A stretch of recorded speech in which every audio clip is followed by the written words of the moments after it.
Mic check. 1, 2, 3, 4, 5, 4, 3, 2, 1.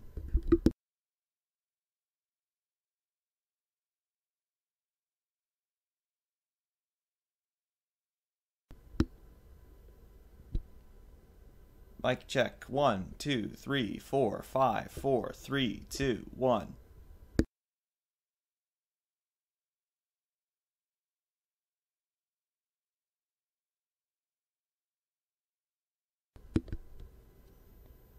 Mic check. 1, 2, 3, 4, 5, 4, 3, 2, 1.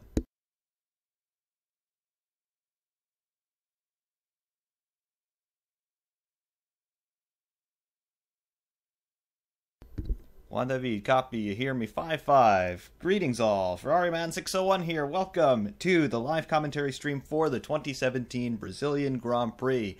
We have returned here to the live stream, considering that we have had problems which caused us to miss the Mexican Grand Prix, which was probably the most important race of the season because both of the world championships were cinched up in Mexico. Lewis Hamilton, of course, is your 2017 Drivers' Champion, and Mercedes-AMG are your 2017 Constructors' Champions. None of this particularly is surprising if you're a long-standing F1 fan. However, the championship is officially over. This means that the last two rounds here in Brazil today and in Abu Dhabi are pretty much strictly for fun. Of course, the Drivers' and Constructors' Championships are continuing for those further down in the order, but the crowns have been, technically speaking, awarded.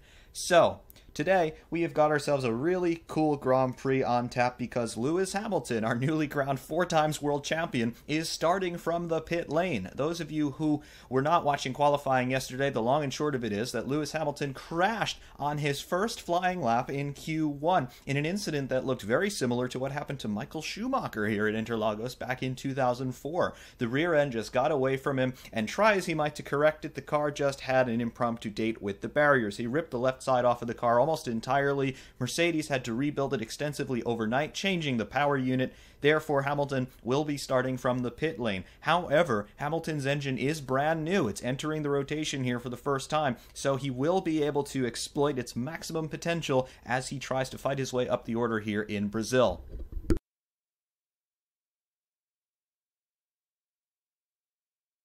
Seeing now from the world feed that the cars have rolled out of the pit lane on their reconnaissance laps. We have about 27 minutes remaining before the start of the formation lap here. At the moment, our starting grid after the application of penalties and considering that Lewis Hamilton will be starting from the pit lane looks a bit like this. Pole position, a last gasp pole position yesterday afternoon for Valtteri Bottas. It's a new lap record here around Interlagos. We'll see if he's able to parlay that into his third career victory. P2, Sebastian Vettel for Ferrari, the vice champion of 2017. He would like to get 2 wins to end this season on a high note. Ferrari really need it. He is followed in P3 by his teammate Kimi Räikkönen. P4 for Max Verstappen. Verstappen stole the show 2 weeks ago in Mexico, winning the race in absolutely dominant fashion. He also stole the show here last year in 2016, putting in an absolutely glorious drive in unbelievably wet conditions. P5, the Force India of Sergio Perez. Force India actually not looking too bad this weekend as ever. P6 for Fernando Alonso, a Q3 appearance for McLaren Honda. Alonso says that McLaren is now officially competitive. Will that continue into 2018 with Renault power? P7 for Nico Hülkenberg. P8 for Carlos Sainz. The two Renault teammates are lined up nose to tail there. P9 for Felipe Massa, the hometown boy in his now last Brazilian Grand Prix. A Q3 appearance for the Brazilian, not too bad. P10 for Esteban Ocon in the second Force India. P11, the Haas of Romain Grosjean. P12, Stoffel van Dorn in the second Honda. 13th for Kevin Magnussen in the second Haas. 14th for Daniel Ricciardo in the Red Bull. P15 for Pascal Wehrlein for Sauber. P16, the Williams of Lance Stroll. 17th is the Sauber of Marcus Ericsson. P18 is the Toro Rosso of Brendan Hartley. 19th is the Toro Rosso of Pierre Gasly. And P20 starting from the pit lane, Lewis Hamilton.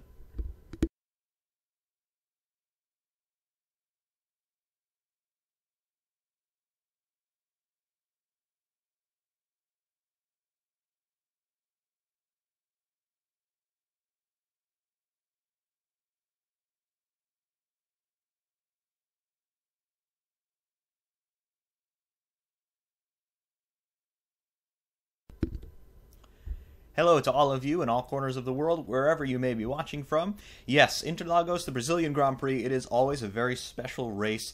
It has been in different positions throughout the season over the years. It used to be at the start of the season. In fact, in a few years, it actually was the season opener.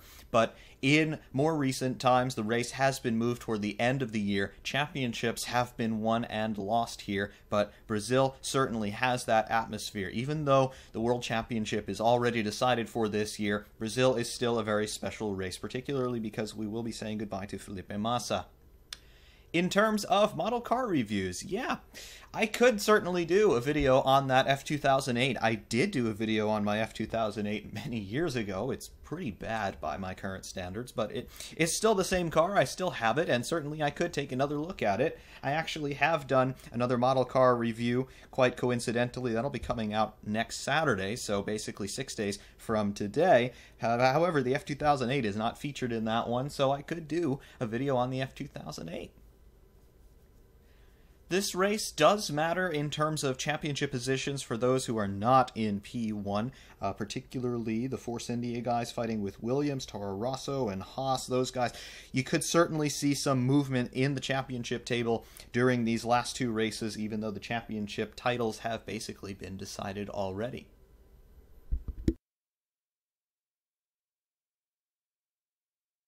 Coming up on 23 minutes ago, before the start of the formation lap, just seeing here on the world feed, we've got Max Verstappen doing some reconnaissance laps. Felipe Massa coming to the grid here. He's already saluting the crowd. I imagine Massa will probably be in tears for this entire race. Speaking of the atmosphere here in Brazil, of course, the Brazilians have come out in force, including all of their guns and things. Mercedes team personnel, as well as I believe some Williams team personnel, have been held up at gunpoint at several junctures this weekend. It's not particularly good. However, we do have bright, sunshiny weather in Brazil, and it does not appear that this race will be rain affected. Rain did make a brief appearance at the end of Q3 yesterday in qualifying, but it did not affect too many things. One could argue that perhaps a little bit of dampness caught Lewis Hamilton out on his first hot lap in Q1, but he didn't really think so. I think more so it was some sort of differential issue on that Mercedes, most likely with the driver inputted settings on that car.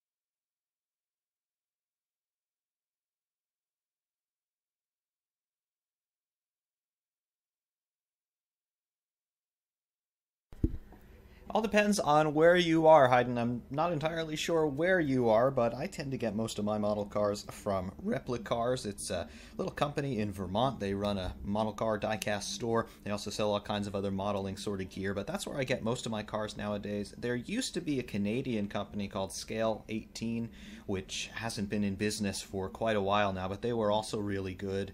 Any sort of wholesale diecast retailers that you can find. There is another one out in California, wholesale diecast, that I use sometimes. Basically, though, that covers the United States and basically all of North America, but I'm not entirely sure where you get your kit if you are in Europe, for example.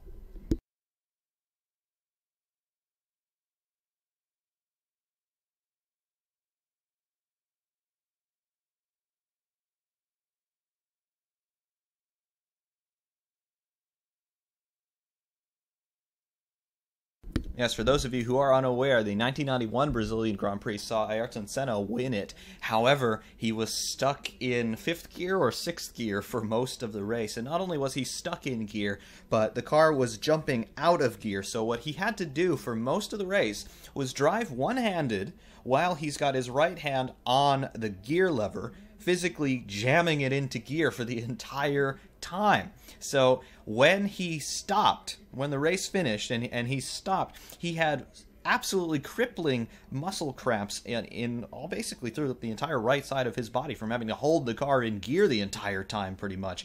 So he stopped on the back straight, and medics had to attend to him to help him get out of the car. And you see him on the podium. He has not a tourniquet, but he has some sort of device tied around his right shoulder, and he can barely lift the trophy as he is on the podium. It's absolutely crazy, but Senna managed to do it, and that is how he took his Brazilian Grand Prix victory.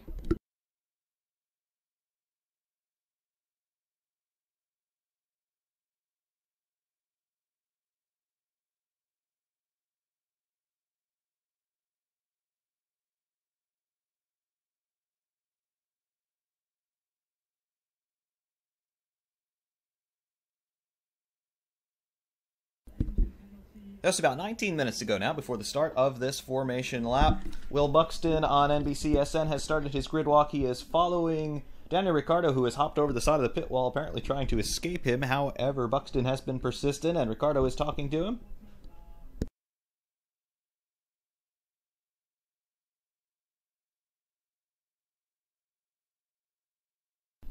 Daniel Ricciardo talks about finding his rhythm and having some fun. Starting from P14, he's going to have to do some overtaking alongside all of that having fun business. I have every confidence in the Australian, however.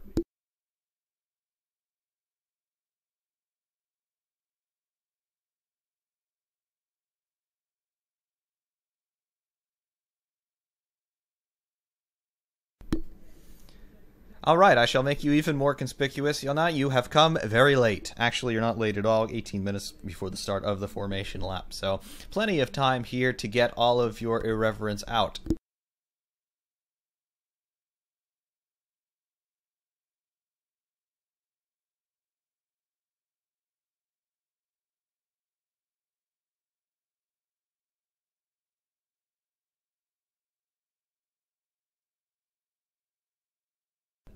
I don't know where the other Alfa Romeo lover is. Basically, think of it this way. There are two people in the entire United States who are absolutely crazy about Alfa Romeo, and both of them are my fans. And they're both very irreverent, very headstrong, very explosive personalities. It's really interesting. They're both here. Really interesting.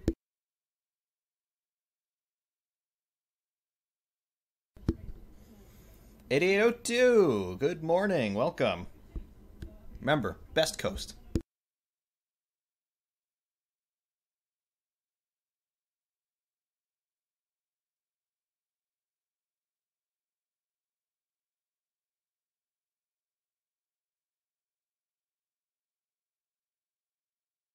Yes, Twitter shenanigans. Those of you who do not follow me on Twitter, it is at Ferrariman601YT. If you've got Twitter, you could give me a little bit of a follow. And yes, I do get up to Twitter shenanigans quite often. Most of them are entirely meaningless and pointless. However, sometimes there's some great sarcasm and morbid humor mixed in. So yes, if you want to laugh at something, do follow me on Twitter.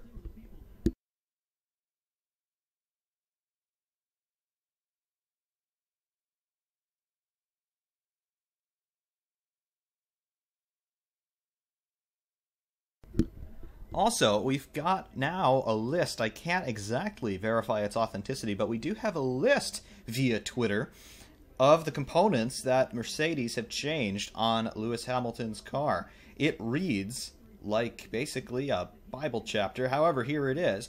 We have the left-hand side outboard suspension assembly, the left-hand side front upright and brake air ducts, front brake friction material, front corner dampers, front inerter, front heave damper, left-hand side and right-hand side front rockers, front anti-roll bar drop links, steering column and steering rack, the floor, left-hand side forward barge board, left-hand side canard, left-hand side side pod, left-hand side water radiator, front wing and nose assembly, left-hand side rear upright and brake air ducts, left-hand side rear outboard suspension assembly, right-hand side front track rod, right-hand side front upright, the steering wheel, internal combustion engine, turbocharger, MGUH, MGUK, and gearbox. The only part on this Mercedes that was previously used is the MGUK. Hamilton has a brand new engine, brand new turbo, brand new MGUH, and a brand new gearbox. So Hamilton basically has a brand new car out here for this race.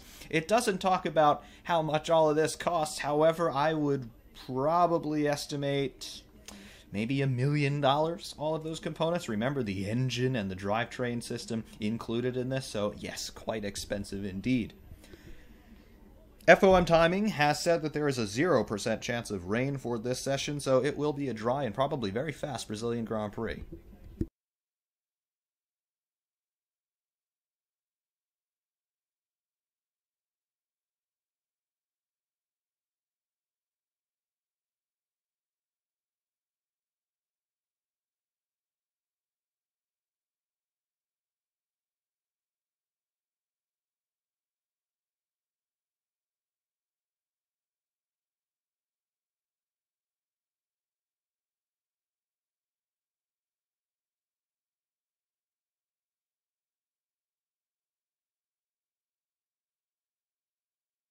I'm fairly certain that the repair costs on that Mercedes are greater than the GDP of Brazil.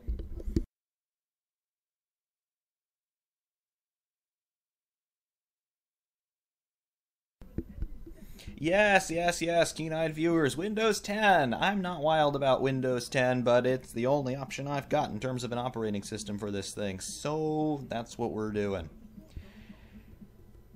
And if Fernando Alonso could somehow win this race, I mean, it's just not going to happen. He's got 2 Ferraris, a Mercedes, a Max Verstappen, and, well, he can overtake the Force India. But he's got 2 Ferraris, a Mercedes, and a Max Verstappen in front of him. There's no way he's going to win this race. But if he somehow did, it would be utter chaos.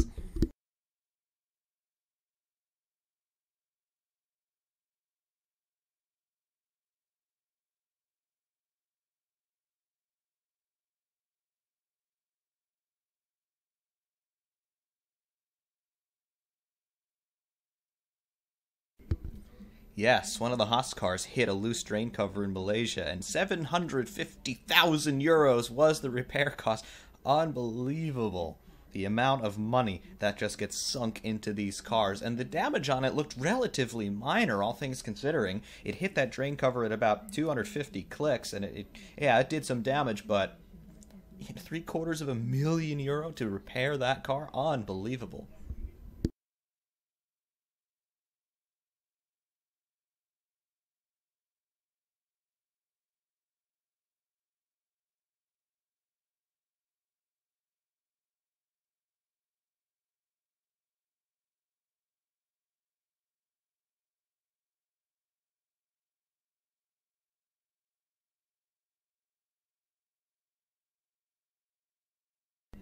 Yeah, I would agree. It is more likely that Hamilton wins this than Fernando Alonso. Hamilton, yeah, I think he is going to... I'm going to put it in a prediction here and say that Lewis Hamilton makes it to the podium. I know that's a long shot starting from the pit lane, but stranger things have happened. Remember the 2005 Japanese Grand Prix, Kimi Raikkonen starting from... Where did he start? P18, something like that, and he won the race? Anything is possible. Suzuka, like Interlagos, it is an older track, and of course, that makes it an older style track where overtaking actually is possible. It's not a Tilkedrome, so who knows? The Mercedes cars are obviously well suited for this circuit. A lot of flowing corners, particularly in sectors 1 and 3. That is big-time Mercedes territory. High-speed corners, lots of downforce required, and Mercedes certainly have that on lock. Bottas with that pole position certainly highlighted the strengths of the car, and Hamilton, his car probably set up a bit better than that of Bottas, so I am expecting some fireworks from Lewis Hamilton. And in terms of what's going to happen in Turn 1, I don't think it's impossible for Verstappen to make up a position or two on Raikkonen or Vettel. However, I am expecting Bottas to make a good start and the start to pull away from the field accordingly.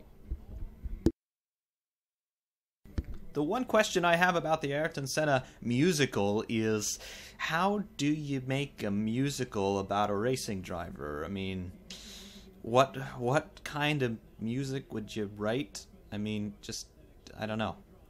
I have this vision that it's just a bunch of Brazilian music intertwined with engine sounds.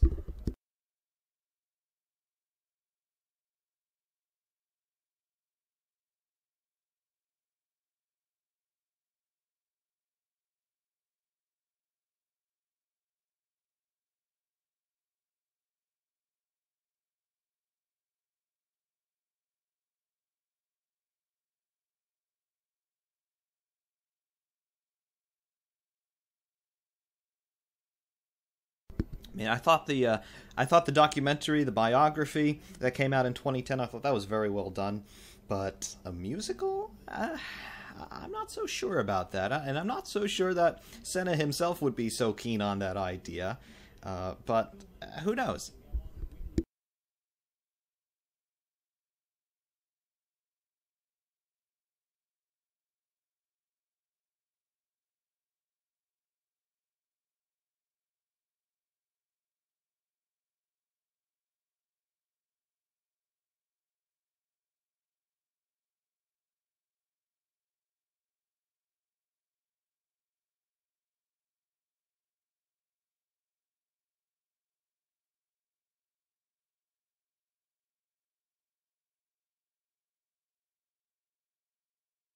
Nine minutes to go before the start of the formation lap.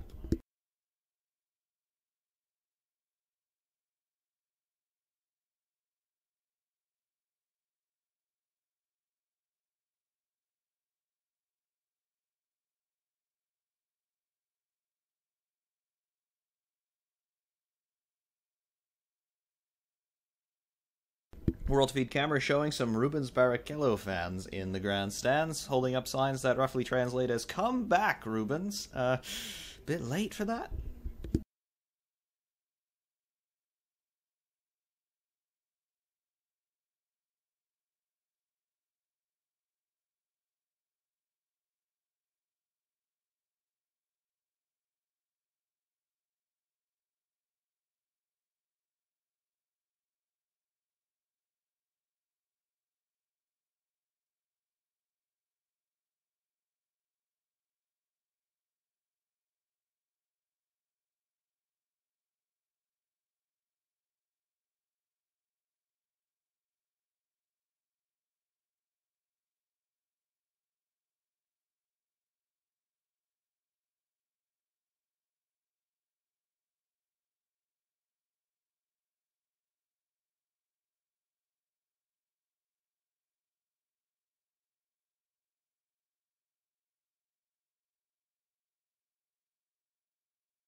Yes, enjoy your food. I've got coffee here. It is almost 11 a.m. here on the East Coast of the United States, so it's certainly not early. These North American races, they spoil us big time. No longer do we have to wake up at 3 a.m. to see them in Asia, nor do we have to wake up at 6 to see them in Europe. So yes, I really like this part of the championship. I just wish that the Canadian Grand Prix would be roped into this as well, because it doesn't make sense to go to Canada in June and then go back to Europe. But hey, I don't do the logistics.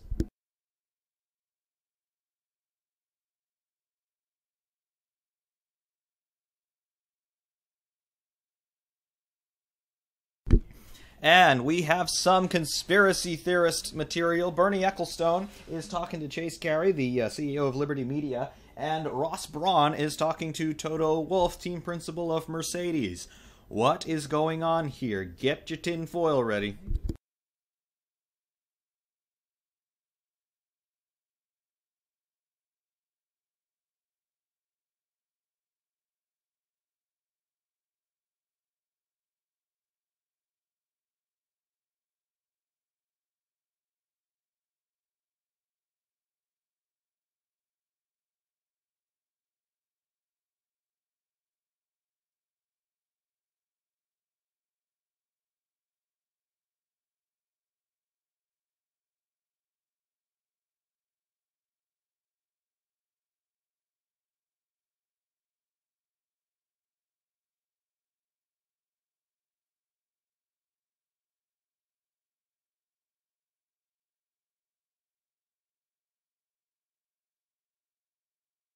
Dylan42, hello, hello. Welcome to the live stream.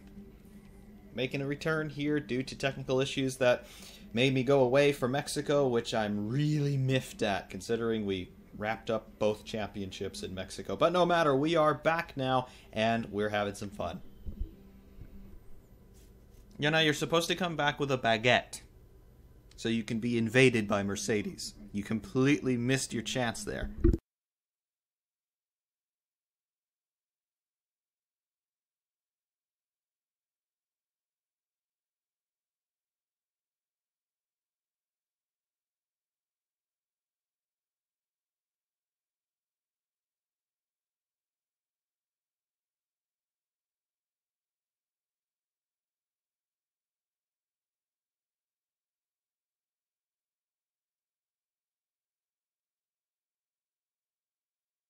Coming down to 5 minutes to go. The drivers are starting to get into the cars. The teams are now fettling them.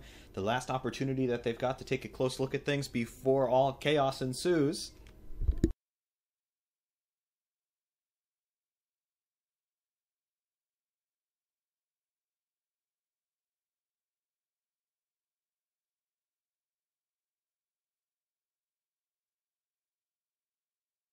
Well, I don't know. Perhaps you would enjoy them. Coming up to 4 minutes to go before the start of the formation lap. Track status has officially gone green here. Working lap 1 of 71. The race clock is zeroed out.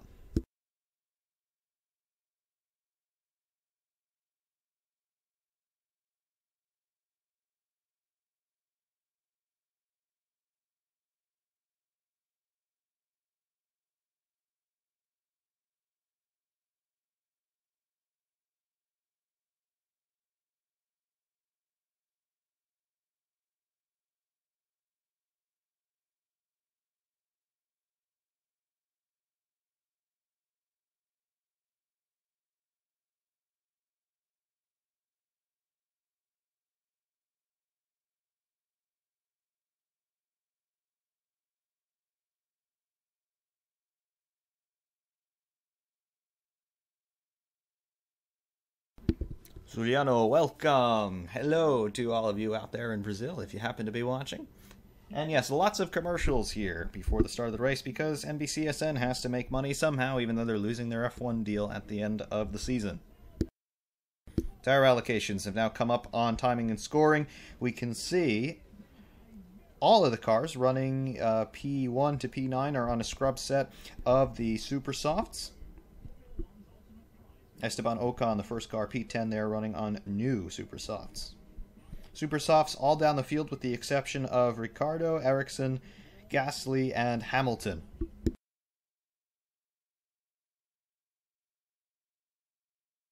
Good morning, good morning. There's our another Alfa Romeo fan.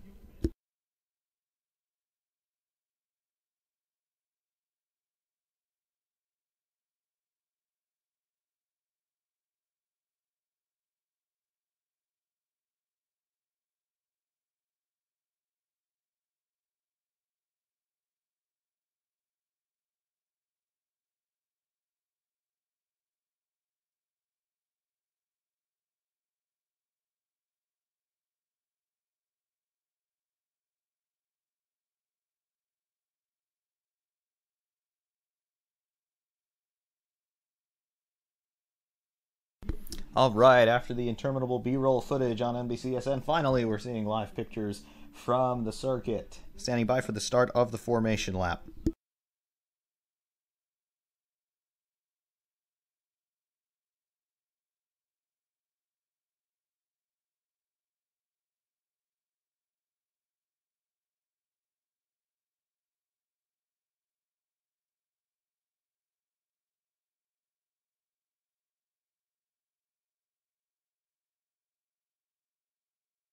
Drivers are in the cars, the engines are fired, mechanics just getting the last few moments of heating into those tires before they've got to vacate the grid for the start of the formation lap in about 30 seconds time.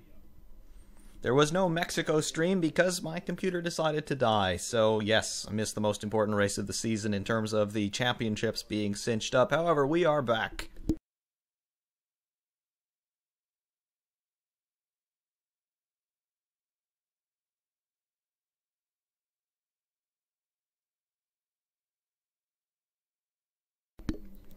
Getting some radio chatter from Ferrari saying that the telemetry system on Raikkonen's car is a little bit weak. They're not getting a good signal from it, so we'll see if that causes any problems for the Kimster. I'm not entirely convinced that Kimi couldn't challenge to win this race, however, we shall see. The grid has been cleared, waiting for the green lights. SimRacing604, hello! Grid is clear. The red light remains on at the start of the field. Standing by for the clock to tick over to 2 p.m. local time. It has. And the formation lap is underway. The left side of the grid got away in a hurry. The right side of the grid didn't start moving until basically P7 had passed Mr. Vettel. However, everybody is now off of the grid and the formation lap is underway. Now all of the mechanics and team personnel run across the racetrack into the pit lane, jumping across the pit wall there to take their positions.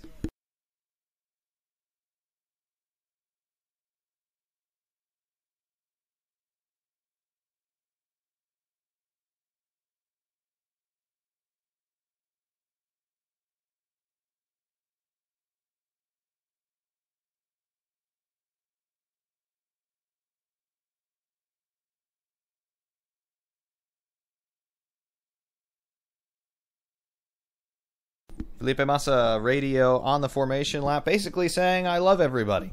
Interesting.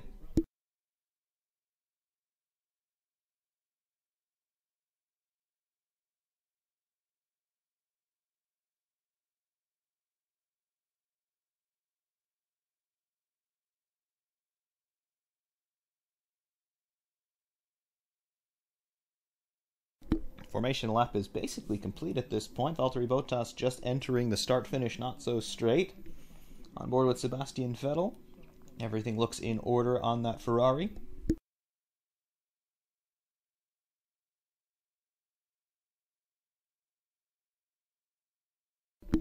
Yes, Felipe Massa, technically speaking, he was world champion for 33 or so seconds. Honestly, if I had my way, he would have won that 2008 championship. He thoroughly deserved it. It's very unfortunate that we haven't seen him even win a race since. I really, really wish that we would see Massa win at least one more time.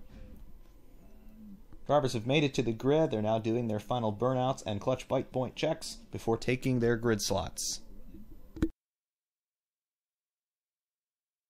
Lewis Hamilton radio saying, thanks for getting the car ready, guys. Hamilton is now in the pit lane, taking his position in that starting block at the pit exit. He will be held by a red light at the end of the pit lane until the field make it through the pit exit area. So basically, as the field have basically passed all out of turn 2, only then will Hamilton be released into the race.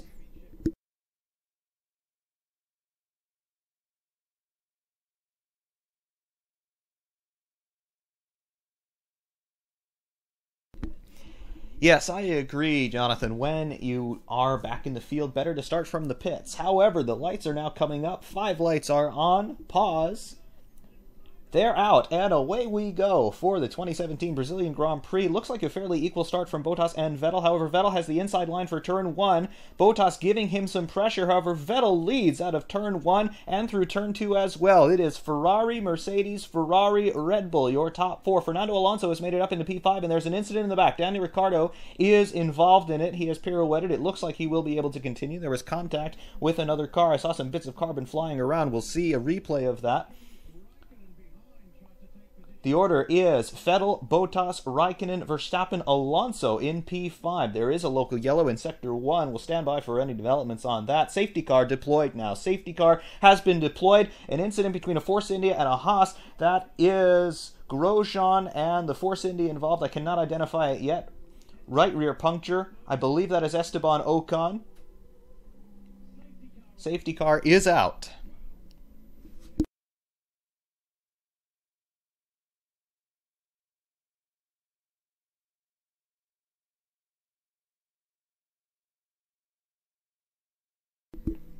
Well, the winner in all of this would be Lewis Hamilton. Here's a replay between Ocon and Grosjean getting together there in the same place where Lewis Hamilton went off yesterday.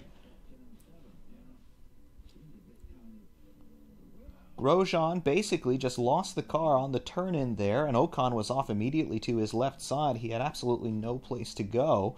Cold tires at the start of the race. What happened here with Daniel Ricciardo? Onboard replay. He is punted up the back by somebody. I can't identify who hit him. There appears to be minor damage to the left rear of Ricciardo's car.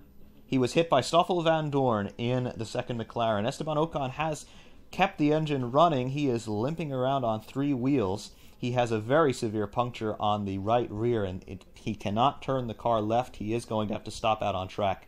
The safety car is going to lead the field through the pit lane due to the debris in turns 1 and 2 in that Senna S complex. Lewis Hamilton definitely a winner here starting from the pit lane. Lewis Hamilton currently classified in P16. Currently confirmed out of the race are Magnussen, Van Dorn, and Ocon. Daniel Ricciardo in for a pit stop. Just a change of tires there. The car appears to be healthy. Hamilton makes up a couple more positions. We'll wait for timing and scoring to shake out. Looks like Hamilton now up into P14 already.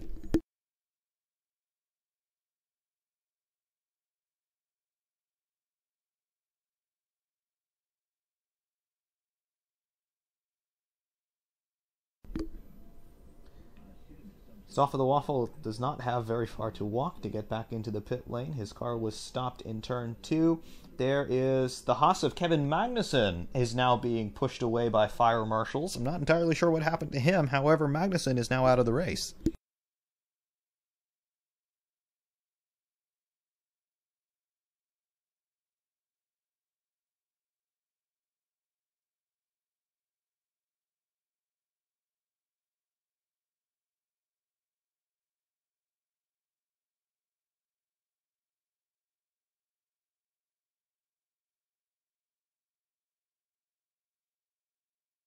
We remain under safety car, working lap 2 of 71 here at Interlagos. The order is Vettel, Bottas, Raikkonen, Verstappen, Alonso, Massa up to P6, Perez, Hülkenberg, Sainz, and Gasly, Pierre Gasly in P10 for Toro Rosso.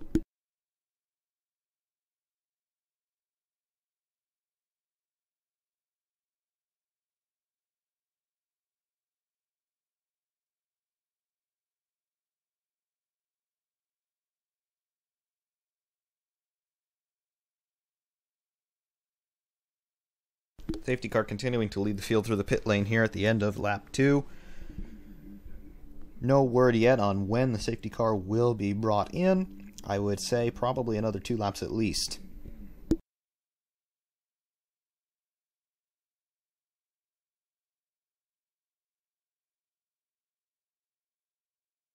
It was a good start by Sebastian Vettel, I must say. Essentially an equal getaway with that of Valtteri Bottas. However, Vettel had the inside line into turn 1, which he parlayed into a lead out of turn 2, and not a moment too soon with the safety car deployment.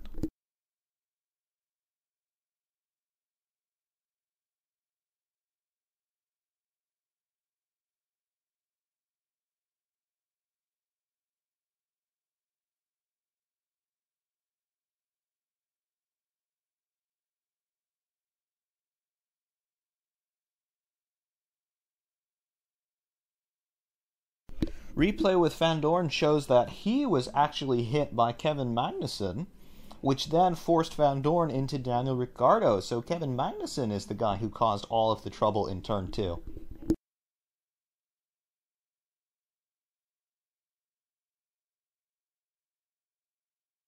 Replay between Grosjean and Ocon from Ocon's view. Ocon also was very squirrely through the corner. Is that section of the track just a bit slick? Again, this is also where Lewis Hamilton had his crash yesterday.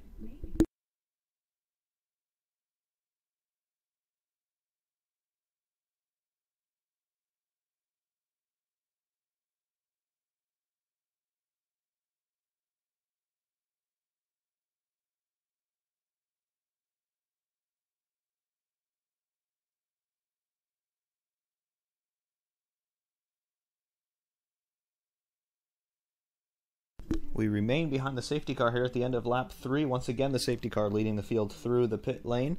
Your order is Vettel, Bottas, Raikkonen, Verstappen, Alonso, Massa, Perez, Hülkenberg, Sainz, and Gasly, your top 10. Out of the race confirmed at this time are Ocon, Magnussen, and Van Dorn. Daniel Ricciardo is the last car running in P17.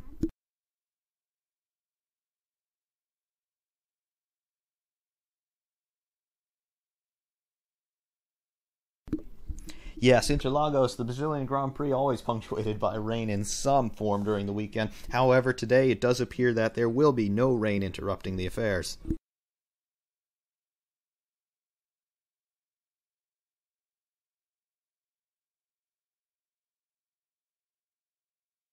I do have to say, Fernando Alonso did good to make up a position off the start. He's currently running in P5 and running behind the safety car. I have to imagine that it is extending the life of that Honda engine a little bit.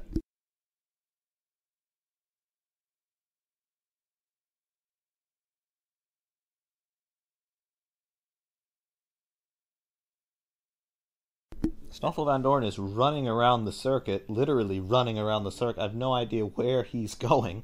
He still has not made it back into the pit lane. Is he waiting for one of the course cars to pick him up? Or what? Is he lost? He crashed in turn 2. He's not far from the pit lane. All he really needs to do is jump over the wall. Turn 2 incident between Van Dorn, Ricciardo, and Magnussen noted, according to Race Control. Considering all those guys are out of the race, with the exception of Daniel Ricciardo, I don't know really what's to note about this. I think penalties have already basically been applied.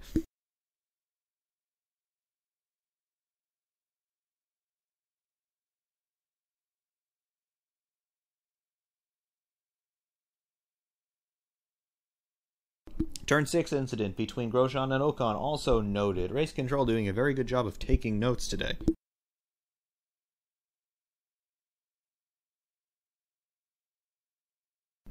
Safety car no longer leading the field through the pit lane. Now they have taken to the racetrack proper, working lap 5 now of 71, still behind the safety car. Let's have a look at the status of the cleanup through turns 1 and 2.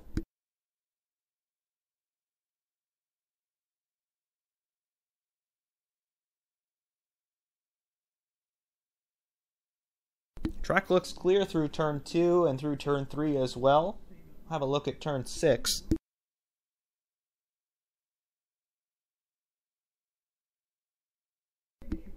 Carlos Sainz in P9 has gone purple in Sector 1, as has Romain Grosjean and Daniel Ricciardo. Should these guys be setting purple sector times behind the safety car? I would think not. However, safety car coming in this lap, according to Race Control.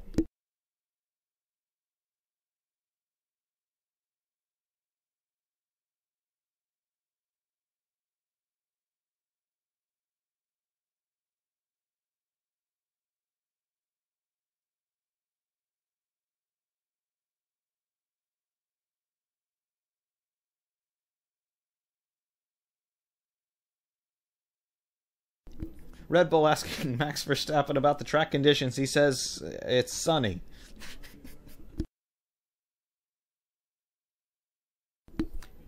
Sebastian Vettel has now become the safety car, and he is really backing the field up. They're almost moving at walking pace here through the Mergudo corner, waiting to see when Vettel is going to put the power down. He's trying to fake out Valtteri Bottas in terms of when he's actually going to go for it. He's obviously waiting for the safety car to cross the pit entrance line. Sebastian Vettel has gone for it, and we are back under green flag conditions here at Interlagos. The order: Vettel, Bottas, Raikkonen, Verstappen, Alonso, Massa, Perez, Hülkenberg, Sainz, and Gasly, your top 10 as we go green across start-finish.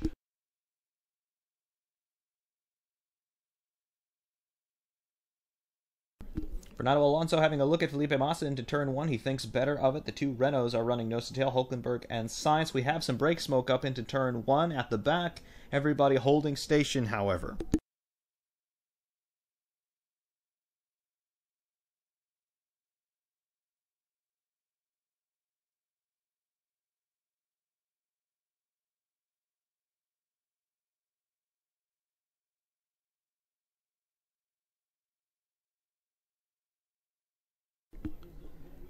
Lewis Hamilton fighting very hard with the Toro Rosso of Brendan Hartley.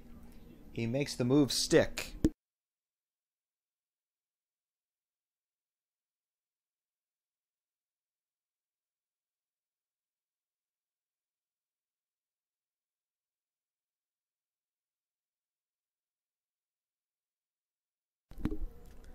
Standing by for some lap times here. Purple sectors being set all over the place, as we really haven't been running at racing speeds yet.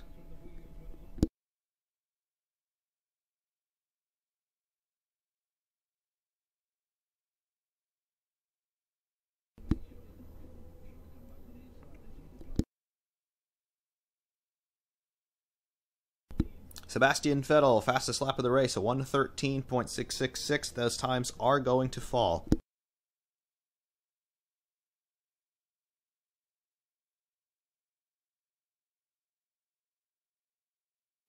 The gap between Vettel and Bottas is 0.935 seconds, now up to 1.1 seconds. Bottas is out of DRS range at this particular juncture. Remember, within 1 second, Bottas will have DRS advantage.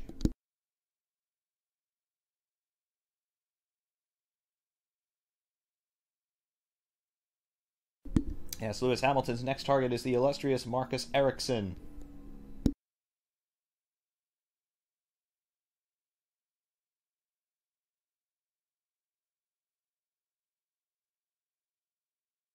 Sebastian Vettel resets fastest lap of 1:13.649 at the moment.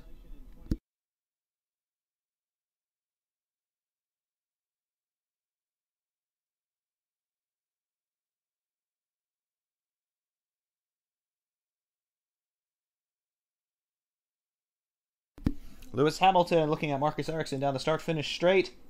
He makes easy work of the Sauber. Hamilton now up into P11. Remember, he started from the pit lane only 8 laps ago.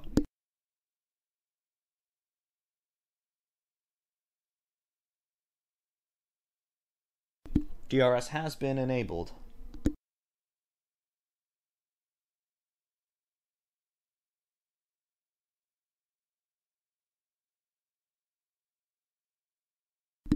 Also, perhaps we have a breaking news story here. NBCSN are talking in very affirmative terms about Robert Kubica driving for Williams in 2018. This is not a confirmed story, but NBCSN speaking about it in a very affirmative manner. We shall see if there are any announcements or anything else coming from Williams in the next few hours.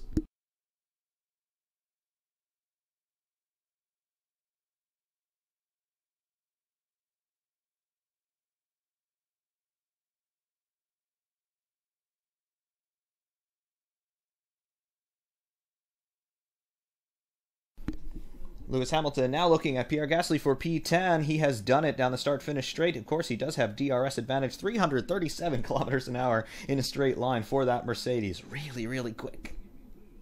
Hamilton now up into P10 from dead last.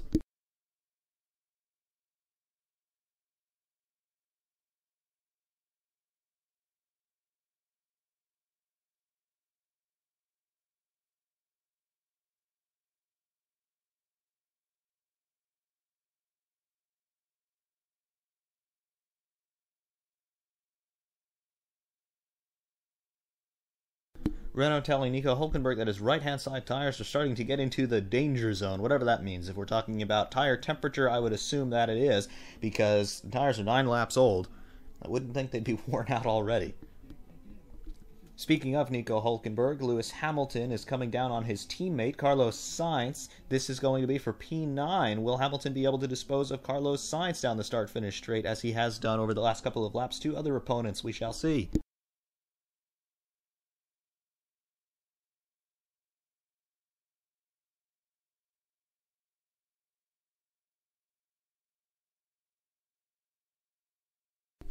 Well, in order for Massa to win this race at this moment, Vettel, Bottas, Raikkonen, and Verstappen would all have to drop out. I don't think that is very likely. However, if Massa were somehow in order to win this race, yeah, I think Brazil would essentially collapse.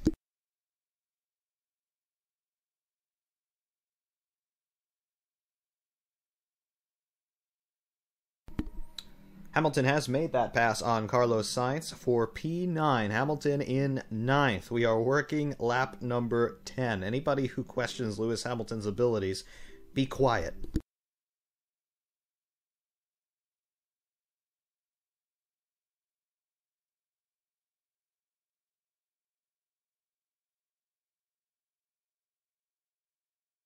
Speaking in relative terms about the collapse of Brazil, because they're always teetering on the brink.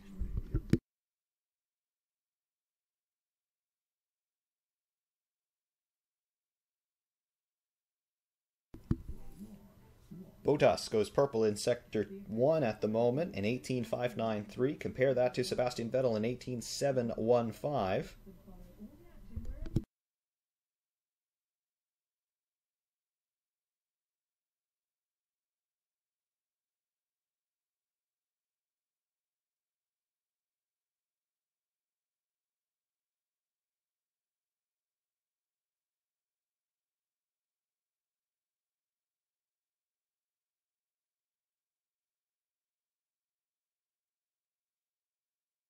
Far too many commercials. I second that for sure. Right now we're seeing NASCAR commercials.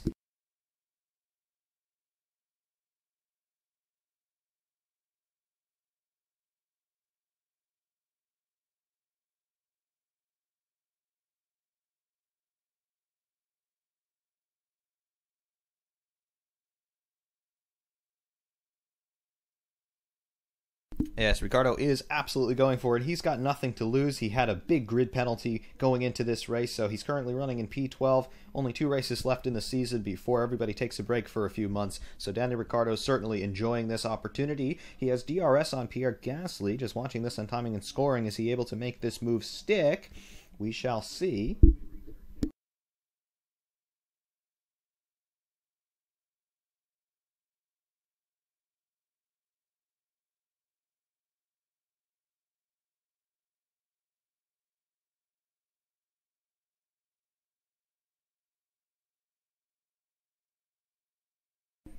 Meanwhile, at the front, Sebastian Vettel continues to lead Valtteri Bottas to the tune of about 1 second. So Vettel's gap staying stable, Bottas not trying to attack him. I think Mercedes are telling Bottas to hold station at the moment and trying to see what Lewis Hamilton, who is now running in P8, can do. If Bottas can be in a position to help Hamilton at all, they're going to do that. Just getting word from race control that the Turn 2 incident between everybody will be investigated after the race. I hate hearing that, only working lap 13 of 71.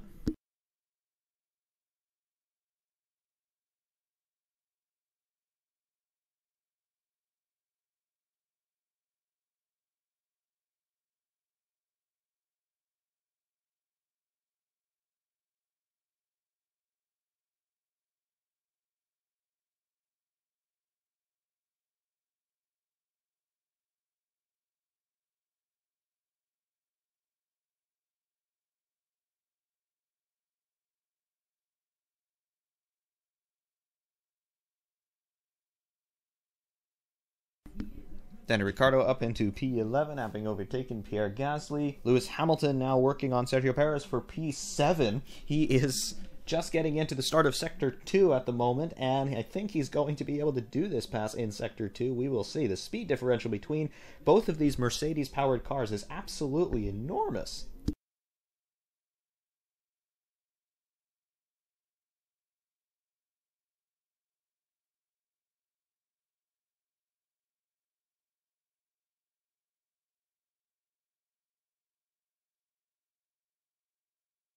Hamilton has backed off a bit from Perez. Looks like he's going to wait until the start-finish straight to make this overtake happen. Meanwhile, Felipe Massa up into P5, behind Max Verstappen by 0.6 seconds. There could be a fight there. A correction, he's behind Max Verstappen by almost 5 seconds, so no fight there.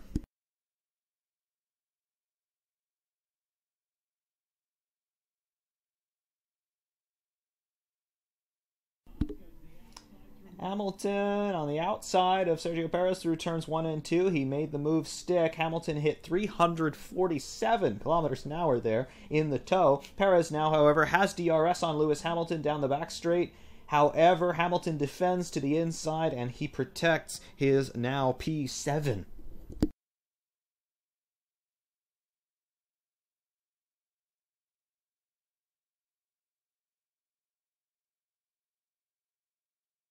The gap between Vettel and Bottas at the front is 2.2 seconds. No DRS for Bottas. The gap between Raikkonen and Verstappen is 1.3 seconds.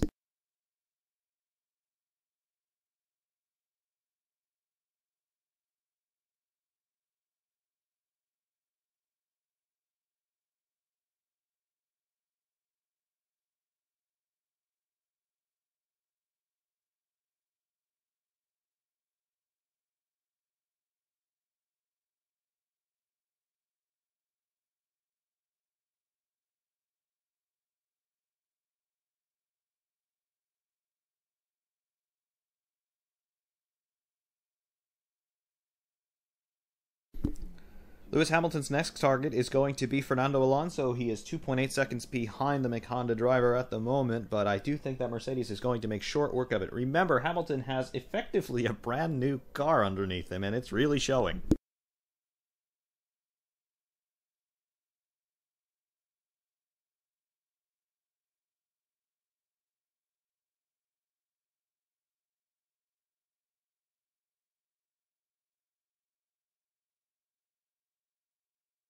The gap between Vettel and Bottas between P1 and P2 is remaining stable at 2.1 seconds at this time. A further 2.2 seconds back to Kimi Raikkonen and a further 1 second back for Max Verstappen.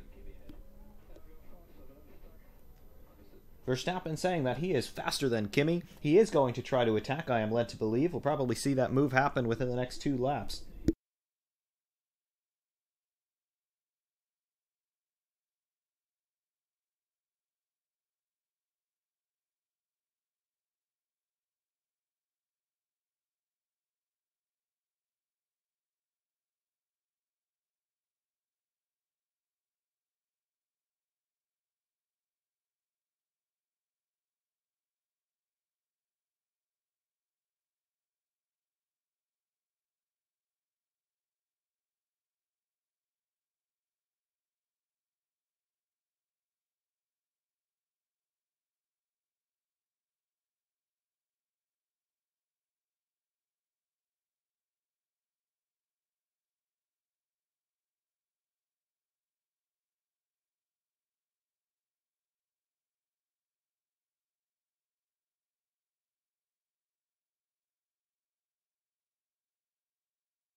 Hamilton asking his team about the gap to Sebastian Vettel. The gap between those two guys is about 15 seconds right now.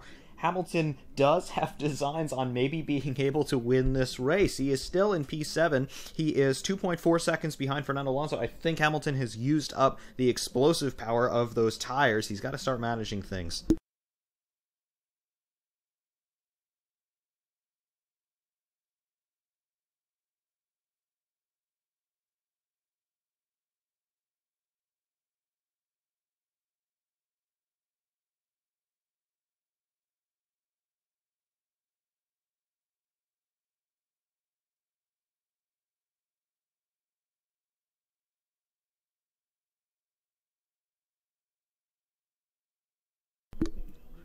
Fernando Alonso and Lewis Hamilton now separated by just over 2 seconds. Hamilton is charging.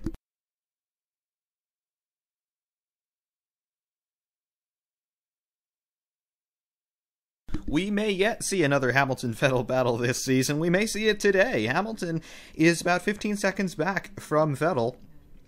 It is not at all inconceivable, depending on the kind of strategy that Mercedes run, that Hamilton may actually inherit the race lead on the pit stop rotation. He is within that pit lane delta relative to P1. Hamilton running on the soft tires. Everybody in front of him is running on the super soft. So Hamilton, I do predict, will be able to stay out markedly longer than the guys around him. If his pace is good during that delta time, perhaps Hamilton could make his way up to the podium, like I said before the race. We'll see.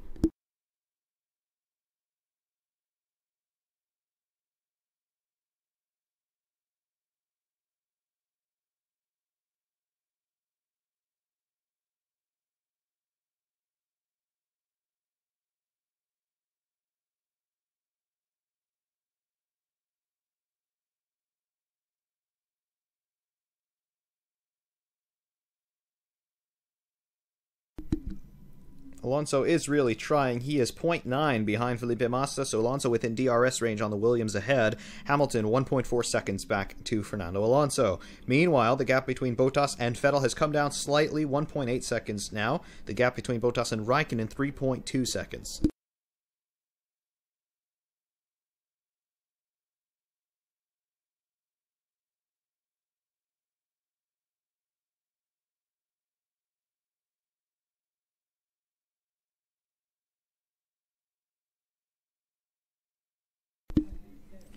Hamilton has really closed up on Fernando Alonso. The gap now just 0.5 of a second. Hamilton within DRS range.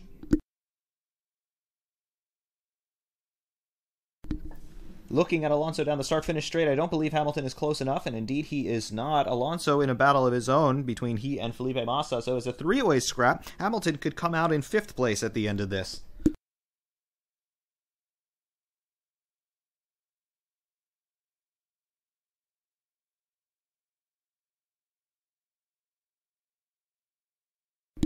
Yes, Hamilton definitely enjoying this. You could just see it in the way that he's handling the car. He's driving with such flair at the moment. He's really having fun. And the pressure is off him, remember. He is already the world champion this year. So even if he gets it entirely wrong, the only damage really will be to his pride. It doesn't matter in terms of the championship.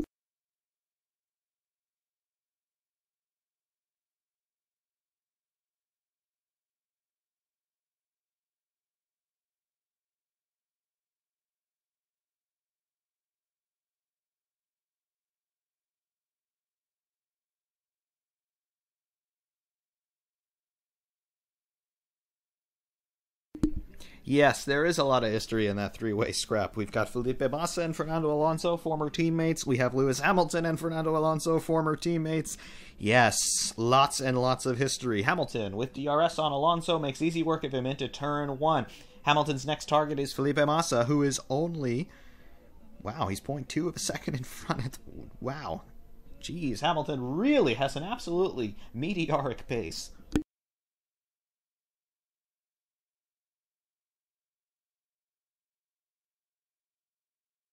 Alonso really did not make Hamilton's life difficult into turn 1. Alonso basically just jumped out of the way. He knows that VTEC will not kick in.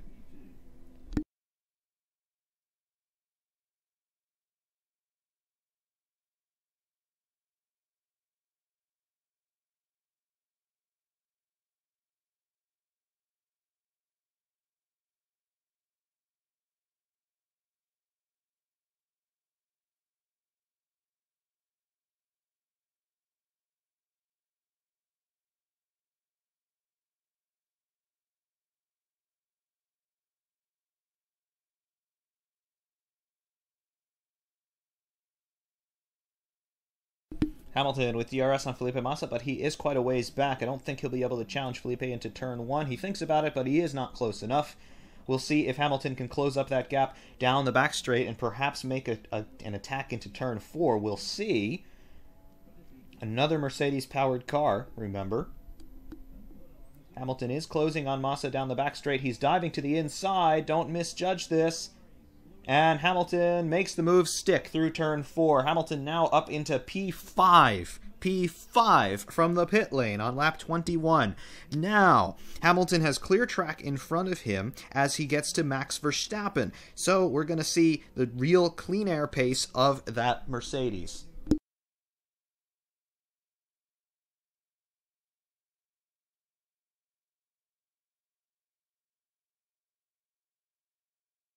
Bottas being instructed to close the gap to Sebastian Vettel in front of him.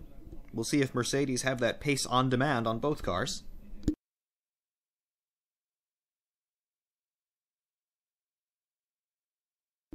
Ten-second time penalty has been awarded to Romain Grosjean for causing a collision. I would have to assume that's between he and Esteban Ocon. Ocon is out of the race.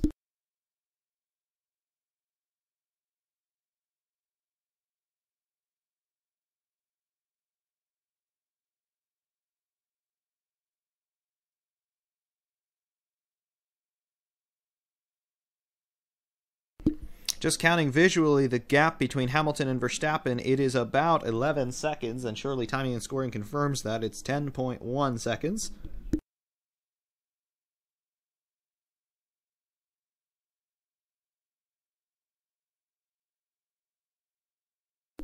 We will see Hamilton's pace now in clean air.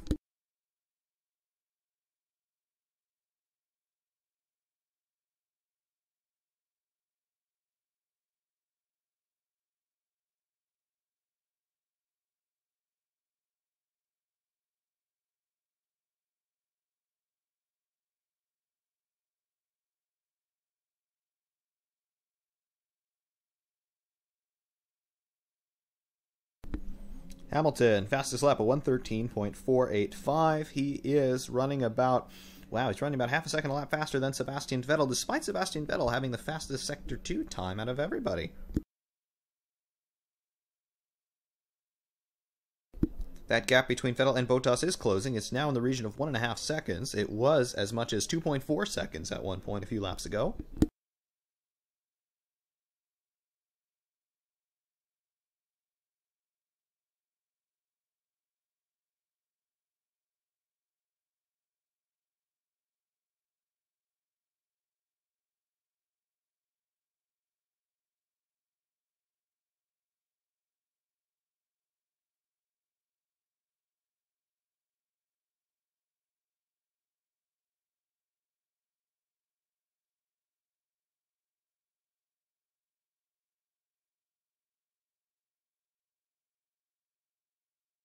Once again, the cameras pick up Sebastian Vettel. He is serenely leading lap 24 of this Brazilian Grand Prix. Could we see a Ferrari victory? I think it is quite likely. But once again, Ferrari coming on form right when they don't need to.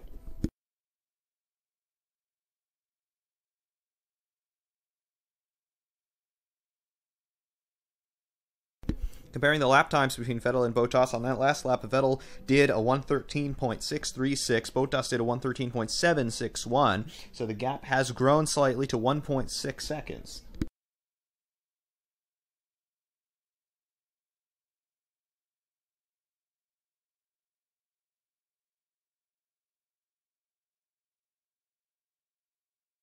NBCSN already playing a highlight reel of Hamilton's passes thus far. Remember, we're only working lap 24 of 71.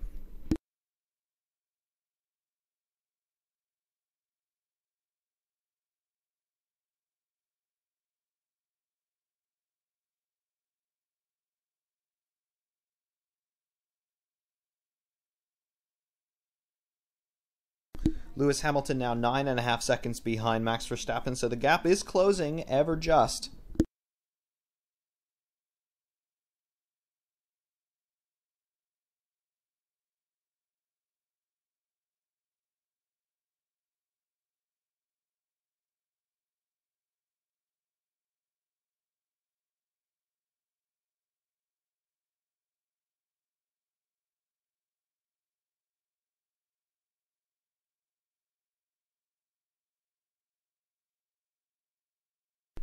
Verstappen apparently likes driving all alone. Remember 2 weeks ago in Mexico, he was just going faster and faster and faster, and Red Bull were begging him to slow down, and he just couldn't do it.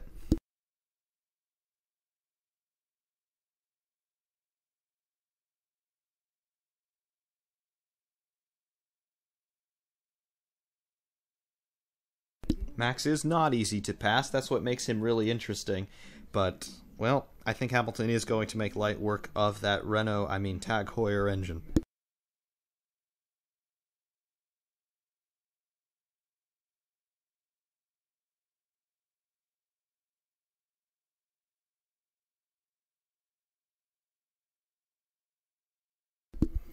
Do have some interest now starting to brew in terms of what's going to happen with pit stops.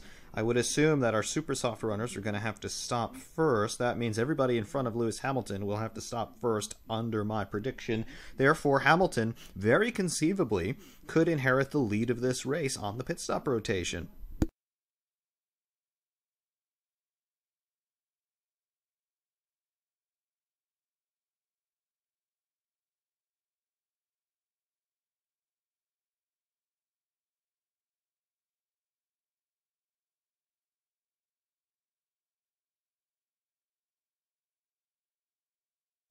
Hamilton goes purple in Sector 1.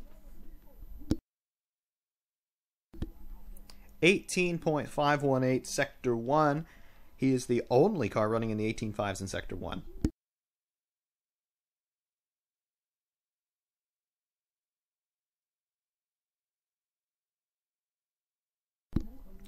I honestly don't know how long these super soft tires can last. The oldest tires in the field right now actually belong to our front runners, positions 1 through 4, all 29 laps each on their set of super softs.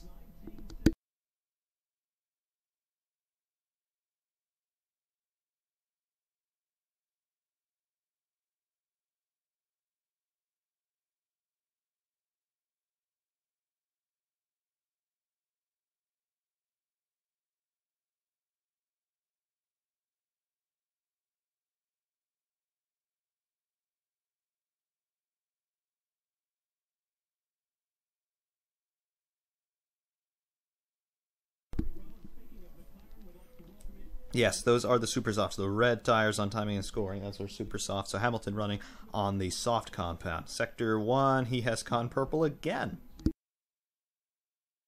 Now just 7 seconds between he and Max Verstappen.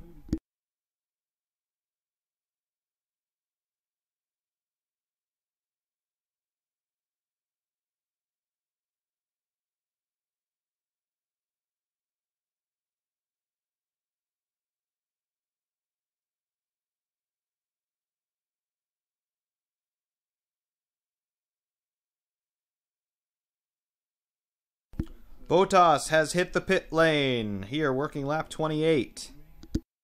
Hamilton moves up into 4th.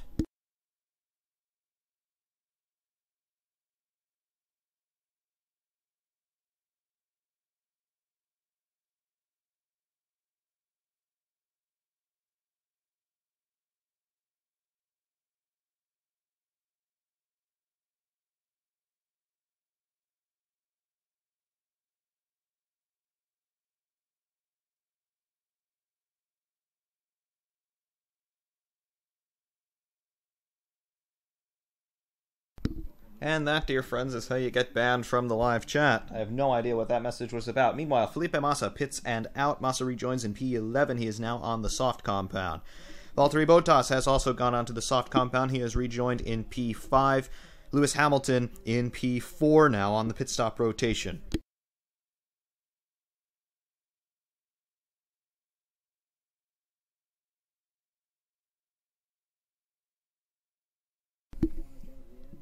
Vettel in the pits. Raikkonen resumes the race lead at this time. We'll see what Ferrari do. I assume everybody's going to go from super soft to soft. Vettel makes his stop. Ferrari fit the new tires, and he is away as quick as you like. Onto the soft tires for Sebastian Vettel. Lewis Hamilton now inherits P2.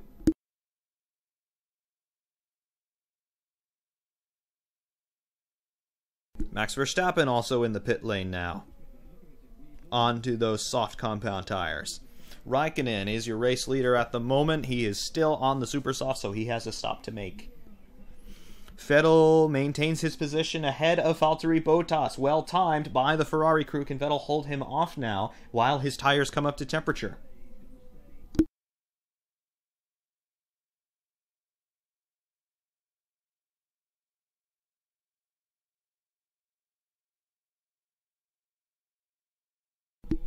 Massa has gone onto the yellow sidewall soft compound.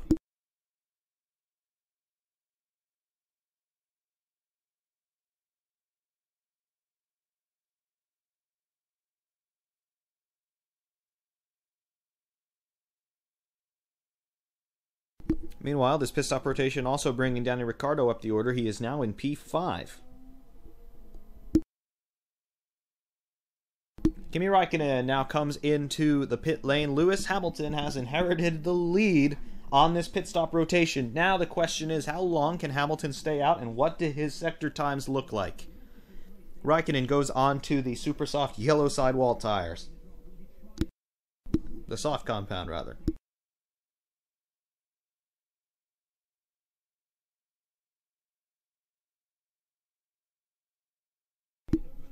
Raikkonen rejoins in P4.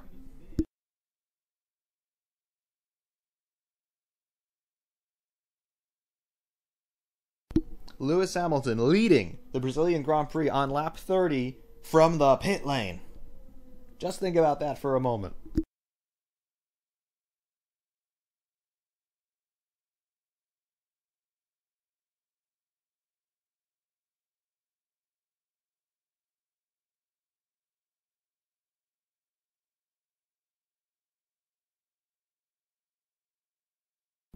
The question now becomes, what can Hamilton do? If he can stay ahead and he can continue setting good lap times, maybe he's in with a chance of doing something. Fastest lap of the race right now is held by Sebastian Vettel, who's done a 1:12.996. Lewis Hamilton's last lap time a 1:13.271. The gap between he and Vettel is just over 4 seconds.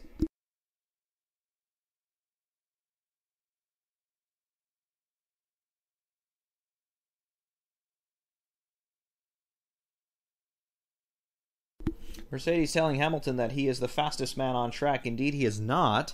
Vettel holds the fastest lap of the race right now. We'll watch these sector times very closely.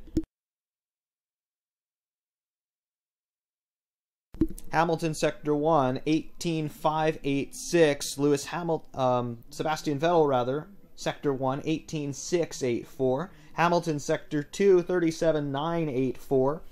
Vettel sector 2, 37.569. The Ferrari is stronger in sector 2.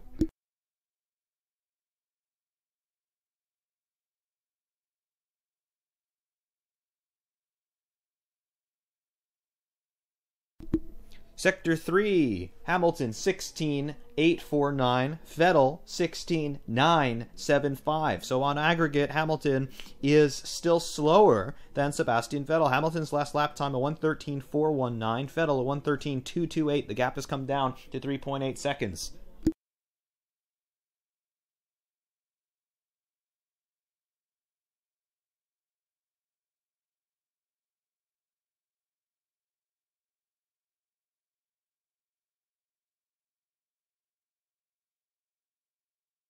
If Hamilton can't start stringing some fast laps together, they're going to have to pit him because it makes no point to keep him out at this time. If Hamilton were to pit, he would rejoin in P7 fairly comfortably. We would then be on the same tires as everyone else around him. No, Hamilton would be on the super soft, so potentially he'd still be faster even after the pit stop. Remember, Hamilton started on the soft compound.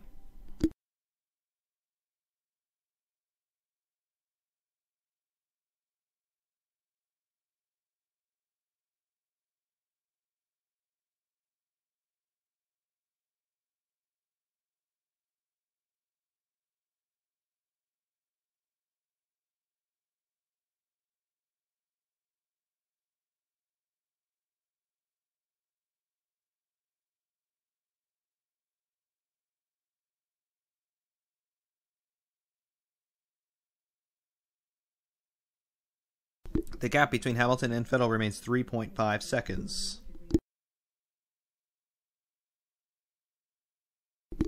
If that gap comes down any more, Mercedes are just going to have to pit Hamilton and see how it all shakes out. He will go on to the super soft tires. I don't know if they're just waiting a little bit longer because they're not sure about the tire life. Sergio Perez is still out there on the super softs. They're 35 laps old.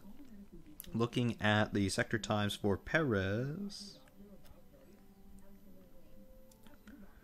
Perez is still competitive on those old tires, 35 laps old on the super softs. He's setting 18.8 in Sector 1. His sector times are only about a tenth off of Verstappen in P5. So even after 35 laps, those super softs do hold their own.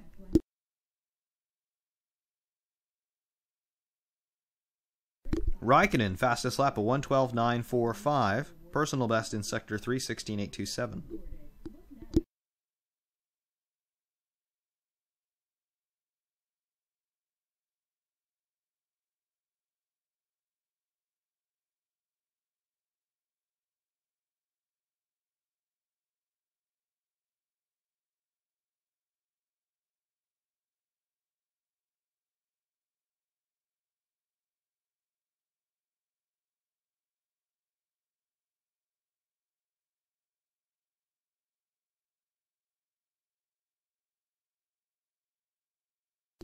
That is a good point. The Mercedes pace on low fuel. We saw yesterday Hamilton crashed that car in Q1 on what I would assume was a very low fuel load. Does the car have some balance issues on empty tanks? We'll see.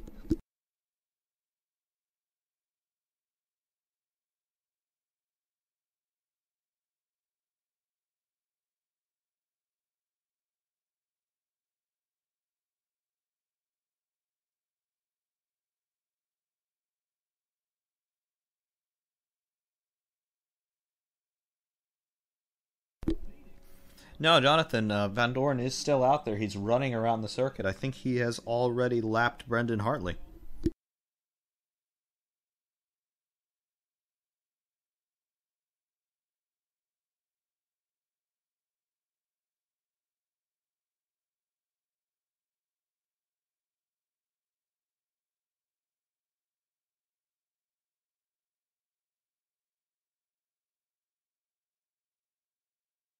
I'll try my best to keep you apprised of what's going on with timing and scoring here. The apps are still working. Hamilton, purple, Sector 1, 18.429. Vettel in Sector 1, 18.627. Hamilton, Sector 2, 37.949. Vettel, Sector 2, 37.958. Hamilton is now faster than Sebastian Vettel.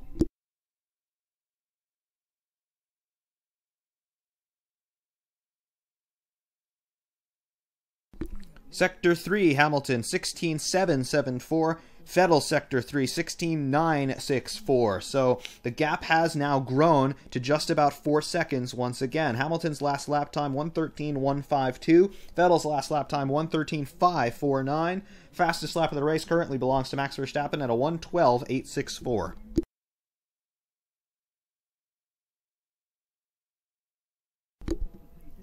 Dylan Hamilton is currently leading the race. He's inherited the lead on a pit stop rotation, but he is out of sync with the rest of the runners.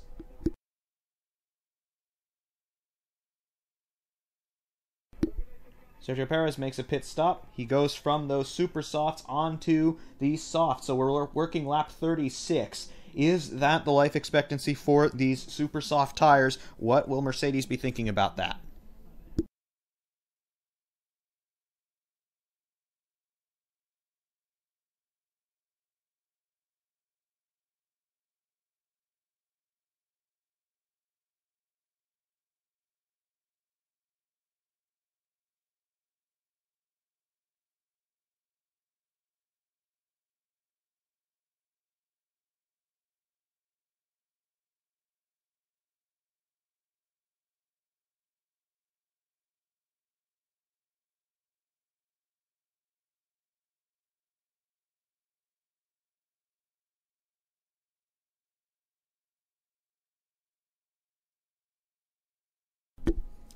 Just studying the timing screen here. Yeah, it's an interesting story. The gap between Hamilton and Vettel has come down again a little bit to 3.6 seconds. Hamilton still faster than Vettel in Sector 1 by about 0.02.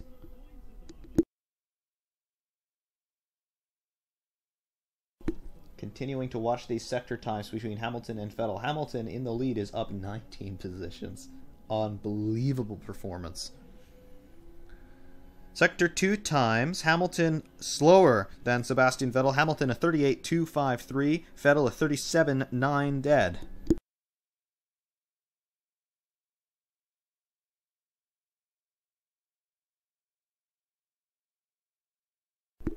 Sector 3, however, Hamilton returns the favor.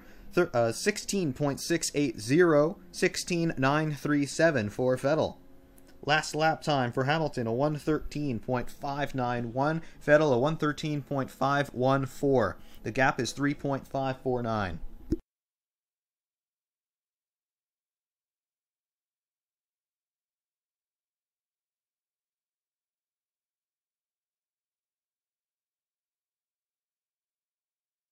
Max Verstappen still consistently lapping in the 1:12s.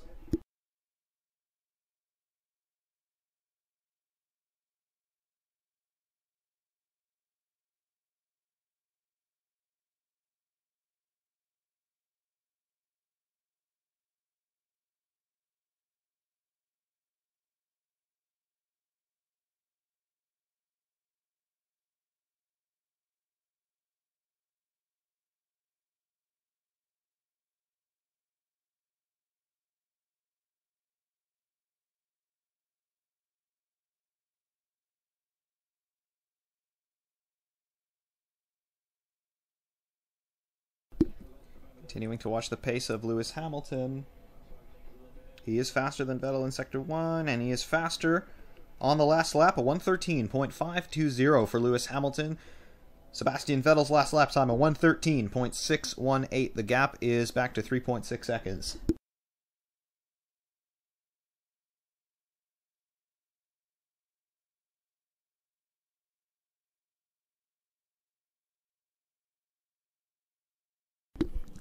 I can't remember studying a timesheet this closely for many, many years, not since Michael Schumacher was racing.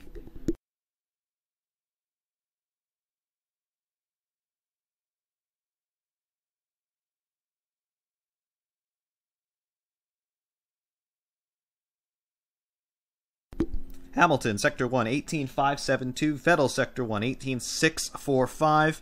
Sector 2, 38.343 for Hamilton, 37.845 for Vettel. So that Ferrari remains strong in Sector 2. We'll wait for the Sector 3 times. Hamilton, purple in Sector 3, 16.587. Lap time, a 1:13.502.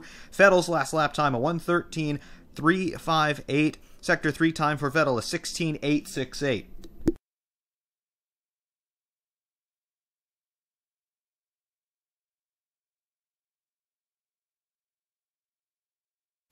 Meanwhile, Verstappen resets fastest lap yet again, 1:12.763, personal best in Sector 2, not purple in any of the three sectors. The gap between Vettel and Hamilton is 3.5 seconds. Hamilton leads, Vettel in second, Bottas in third, Raikkonen in fourth, Verstappen in fifth with fastest lap, Ricciardo in sixth, 7th for Felipe Massa, P8 for Fernando Alonso, 9th for Perez, 10th for Hulkenberg. Out of the race remain Esteban Ocon, Kevin Magnussen, and Stoffel Van Dorn.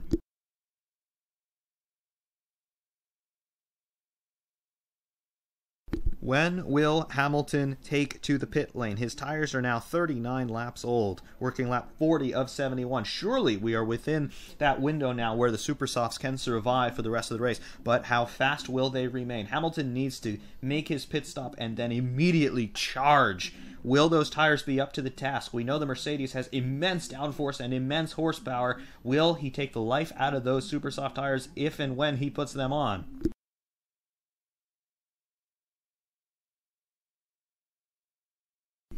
The pit stop delta here is about 20 to 25 seconds, depending on how things shake out with the stop itself. And remember, there's a long pit exit here at Interlagos. It goes all the way through turn 3.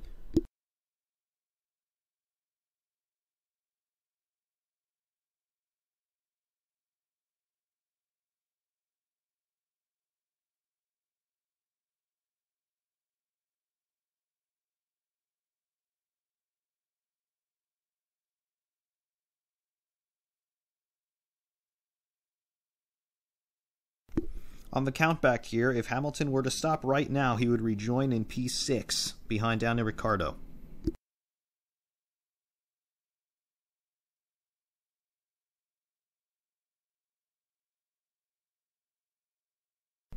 Ricciardo has not yet pitted either. His tires are just as old as Hamilton's.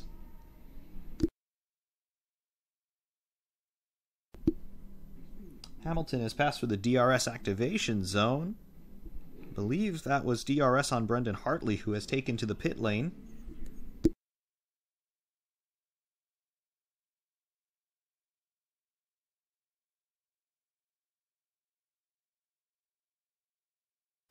Vettel also with DRS. The gap between Hamilton and Vettel is now just 2 seconds. Hamilton lost some time behind a back marker, did not see it on television. There it is. Hamilton had to clear Romain Grosjean and Lance Stroll. That was the problem. Now Vettel has those guys in front of him.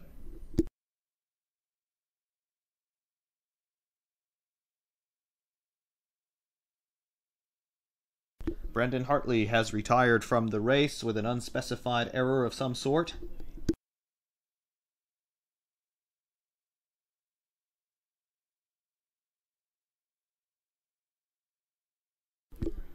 Only now is Vettel clearing Lance Stroll. He has yet to clear Romain Grosjean. The gap between he and Hamilton is 2.081. Hamilton radio.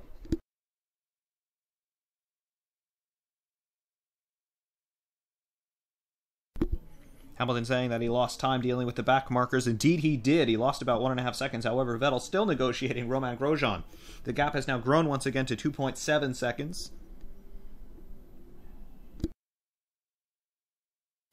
And Vettel has now overtaken Romain Grosjean, putting him a lap down.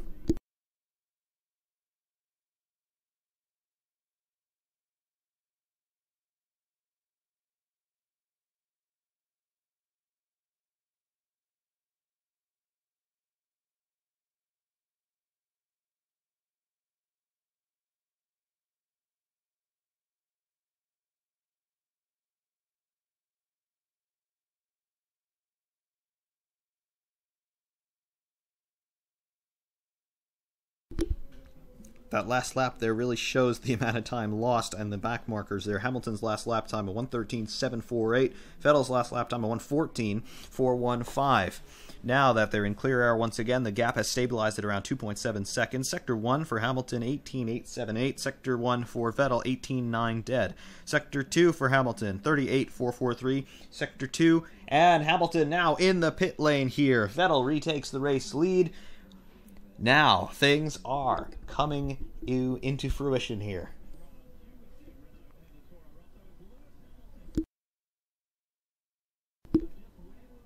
"43 laps on those soft compound tires. The pit stop was clean by Mercedes onto the super softs. Now, can Hamilton push like there's no tomorrow and retake that position? He has rejoined the field in P5. Daniel Ricciardo has also made a pit stop.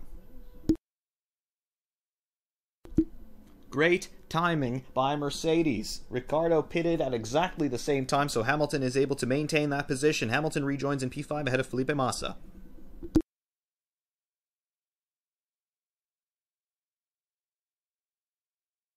This is now Sebastian Vettel's race to lose. Everything going his way at the moment.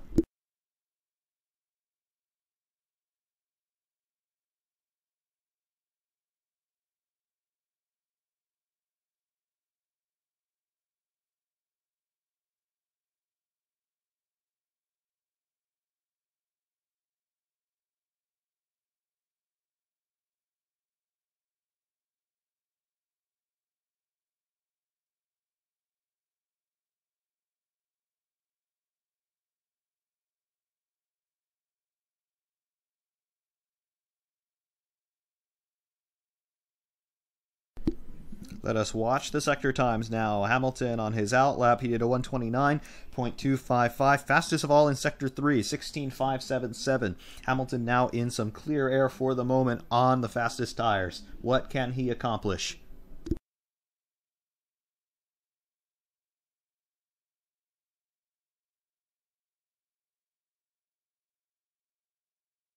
Hamilton, purple in sector 1, 18.274.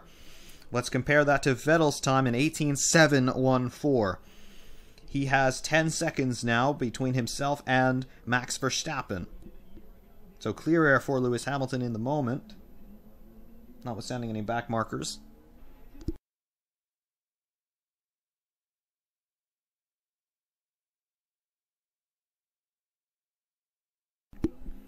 Hamilton, personal best sector 2, 37.326. All the guys around him running in the mid-38s. High 37s for Sebastian Vettel.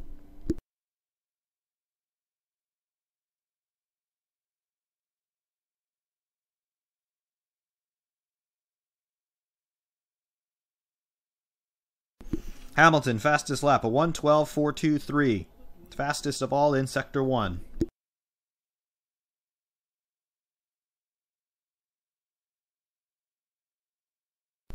Hamilton can definitely make the podium here.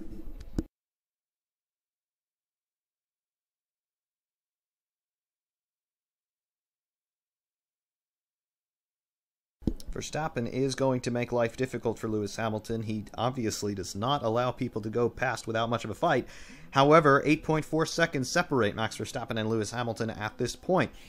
Your order, working lap 46 of 71, is Sebastian Vettel leads Valtteri Bottas by 2.6 seconds, 1.9 seconds back to Kimi Räikkönen in P3, Max Verstappen in P4, Lewis Hamilton P5, P6 for Felipe Massa, 7th for Daniel Ricciardo, 8th for Fernando Alonso, 9th Sergio Perez, and 10th Nico Hülkenberg. Out of the race are Brendan Hartley, Esteban Ocon, Kevin Magnussen, and Stoffel van Dorn.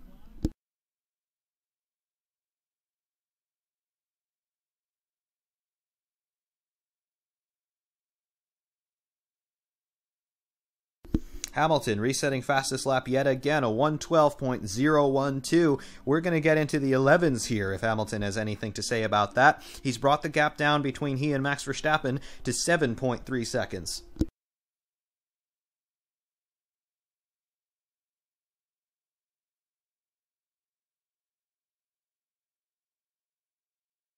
SimRacing604, thank you for that. Yes, for those of you who haven't seen it yet, I did a review of the Ferrari 330 P4. It went up about 2 hours ago. I do have to say, before everybody gets caught out by it, I did have some audio problems. I'm still working on getting all of the balance issues sorted, so the on-track portion of it, I think the engine sounds a bit too quiet and the voice is a bit too loud, but nonetheless, that's what it is. Just be ready on your volume control, because I don't want to blast your ears out if you're wearing headphones.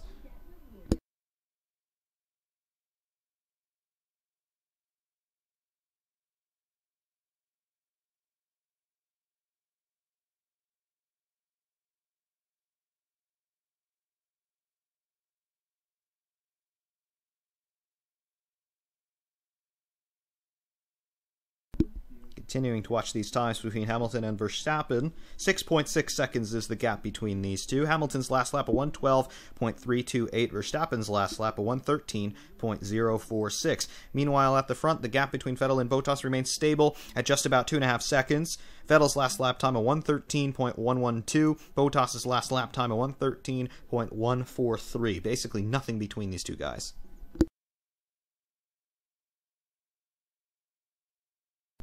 At this point, unless Mercedes go into one of their super aggressive strat maps, I don't think Bottas has anything for Sebastian Vettel, although we still have some time to remain in this race.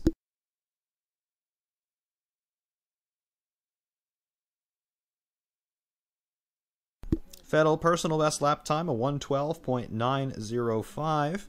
He is in the 112s now. Bottas, his last lap time, a 1:13.205. Gap has grown to 2.7 seconds. Meanwhile, Lewis Hamilton, that last lap time a 1:13.774, so he's starting to back off a little bit. The gap between he and Verstappen is stable at about 7.2 seconds.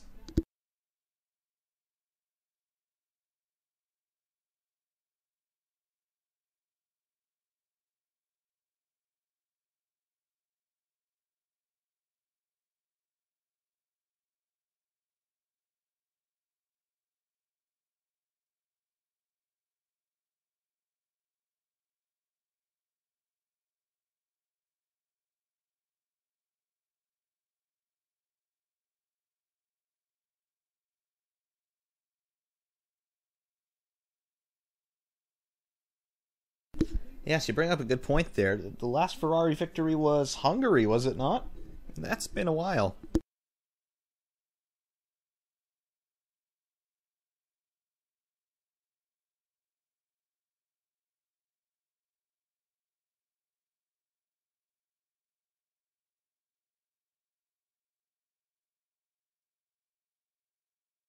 Gap between Vettel and Bottas has now grown to 3 seconds. Still seeing no signs of an attack from Valtteri.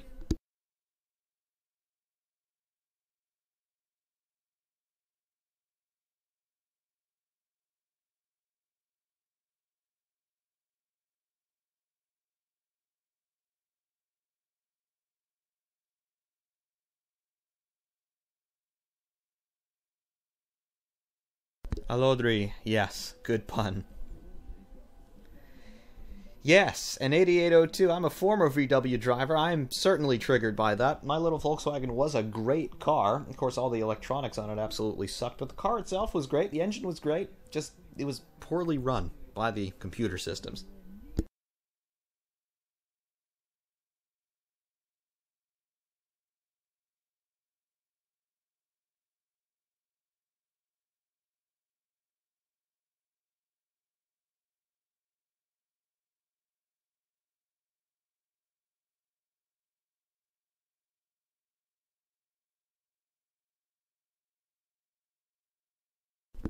"20 laps to go here in Brazil, working lap 51 of 71. Vettel leads Bottas in P2. 3.1 seconds separates Vettel and Bottas. Kimi Räikkönen has consolidated P3 over Max Verstappen to the tune of 3.5 seconds. Hamilton now 6.4 seconds behind Max Verstappen in P5. Hamilton will be fighting with Verstappen at very least before the end of this race.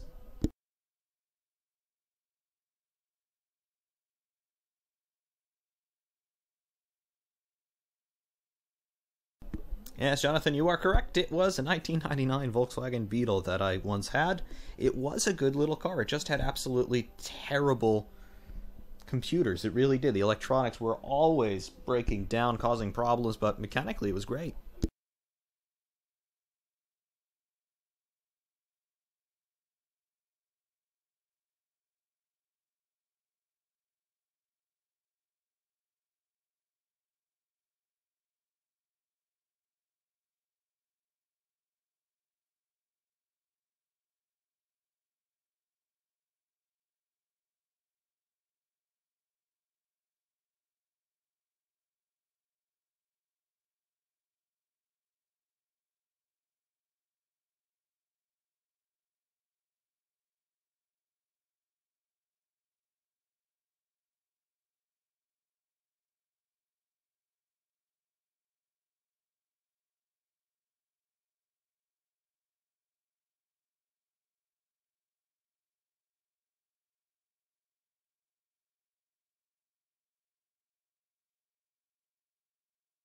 Hamilton now coming into within 5 seconds of Max Verstappen, so we could see these guys nose to tail in another couple of laps here. Hamilton's last lap time at 1:12.456. Compare that to Sebastian Vettel in front, 1:13.372.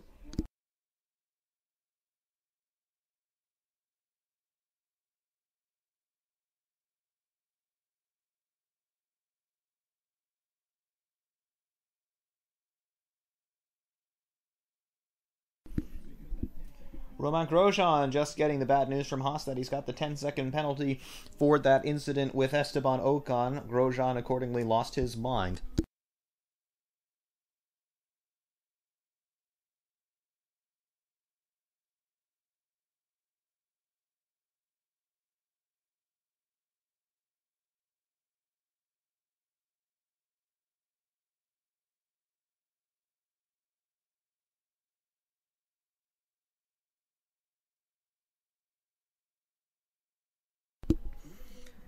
Hamilton now 3.8 seconds behind Max Verstappen. The charge is real. Raikkonen personal best lap at 1:12.788.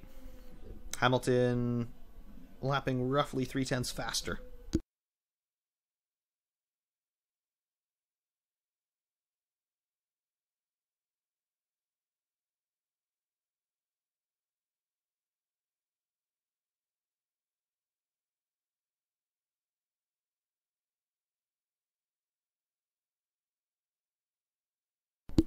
as all runners up to P12, Pascal Wehrlein, have been lapped at this time.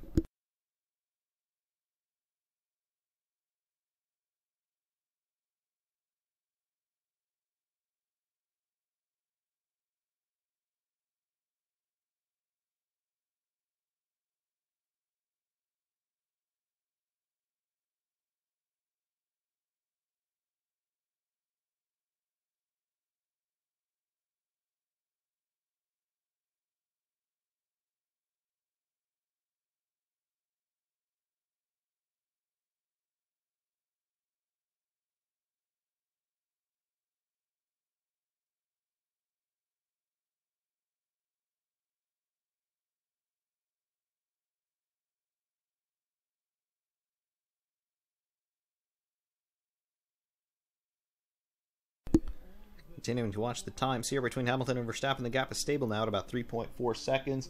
We did see some shots of Hamilton's tires earlier on. They are looking a little bit torn up. That Mercedes, maybe not the most gentle car on its tires. I remember talking about this all the way back in Australia, where they were caught out with tires relative to Ferrari, but really, Mercedes still kind of tearing up the tires a little bit, but Hamilton's pace not suffering all that much. On board here with Sebastian Vettel in P1. Lots of vibration on that antenna sitting on the nose of the car. I haven't seen that before this season. I wonder if anything is coming loose.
Now, the point for this race is basically for the front runners to do some testing for 2018, and then everybody else who is still fighting for championship positions to continue to fight for championship positions.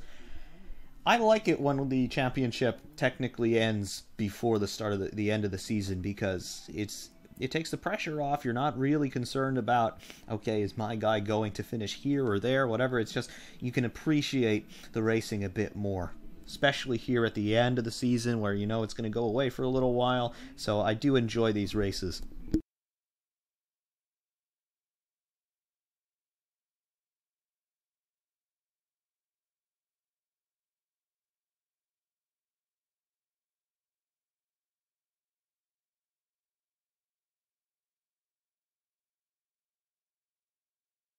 Driver of the Day voting has now opened up on the Formula One website. I do wonder who shall win it today.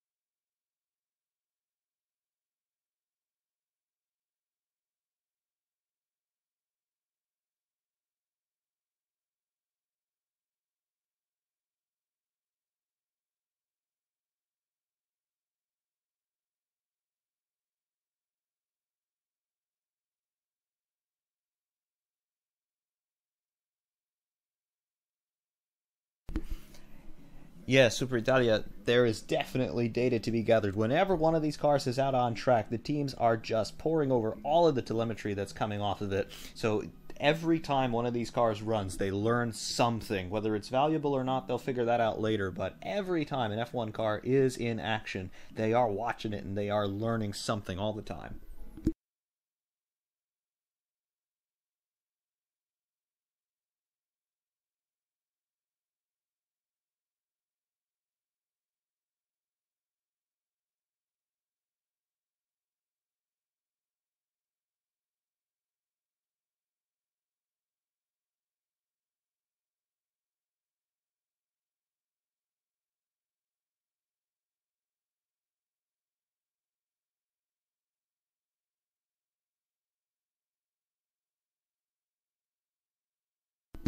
Lewis Hamilton now within 1 second of Max Verstappen. He is within DRS range. He'll get it on this lap coming. Fastest of all in Sector 3 is Lewis Hamilton, a 16.4, and he is actually fastest in Sector 1 as well with an 18.2. Verstappen is a good 0.4 slower in Sector 1. We shall see. Will Hamilton attack Verstappen? Will he overtake Verstappen? We are about to find out, folks.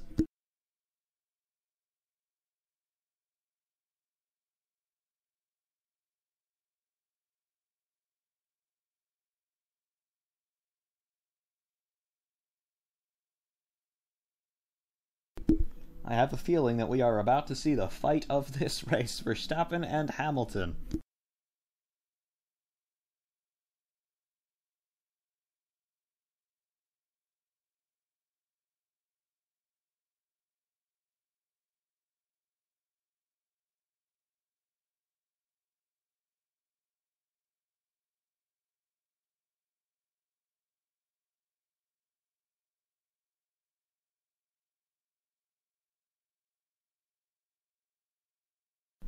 Hamilton on DRS on Max Verstappen. Verstappen goes defensive to the inside. And with some late braking, Verstappen keeps Hamilton behind him through turns 1 and 2. Hamilton is right on Verstappen's gearbox through turn 3. Hamilton has DRS again in the run down to turn 4. Verstappen goes to the inside. Hamilton goes to the outside. Hamilton draws away. And under braking, Hamilton consolidates that position. That was easier than I thought it would be. Hamilton now leads Max Verstappen. His next target will be Kimi Räikkönen.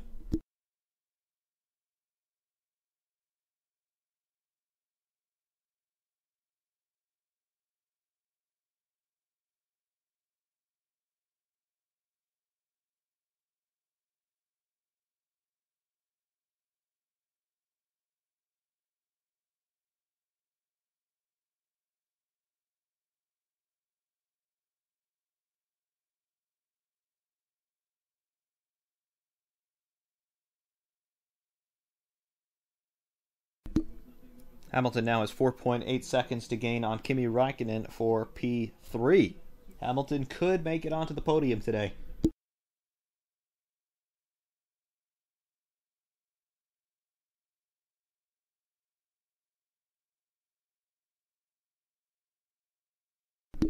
Räikkönen, personal best lap, 112.638. Hamilton's last lap, a 112.523. Gap is 4.8 seconds on the last lap.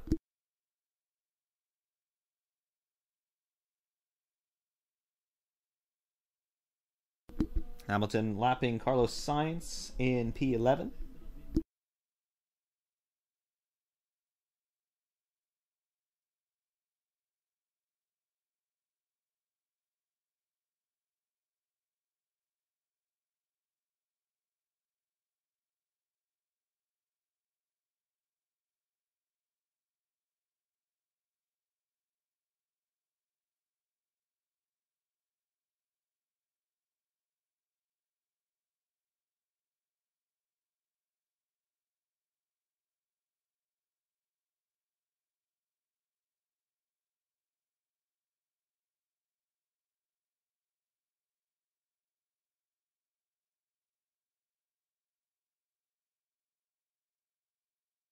Hamilton fastest lap, 111.932.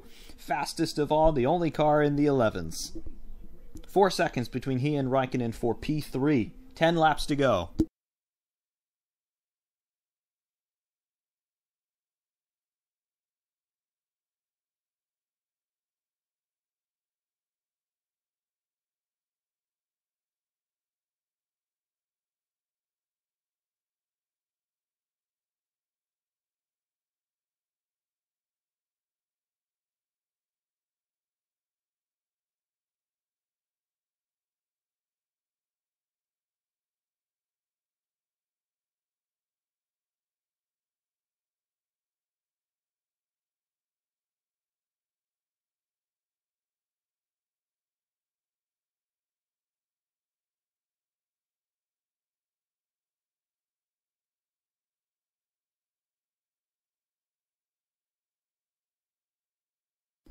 Lewis Hamilton has the Haas of Romain Grosjean a lap down between he and Kimi Räikkönen. Hamilton will be negotiating that presently.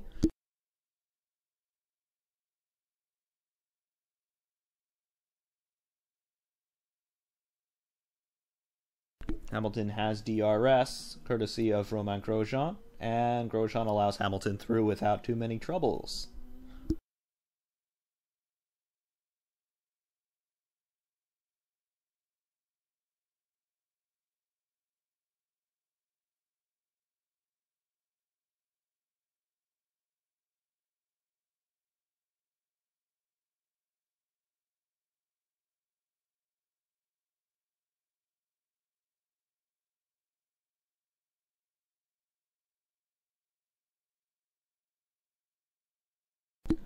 Verstappen asking Red Bull if they can make a pit stop because his tires are absolutely shot, saying it's really difficult to hold on to the car, and Red Bull saying, no, we've only got 8 laps to go, so let's not make the stop. We won't make our track position back. And Verstappen makes the pit stop, so I guess he won that negotiation. Hamilton sets fastest lap yet again, a 1:11.918, 3 seconds between he and Kimi Räikkönen.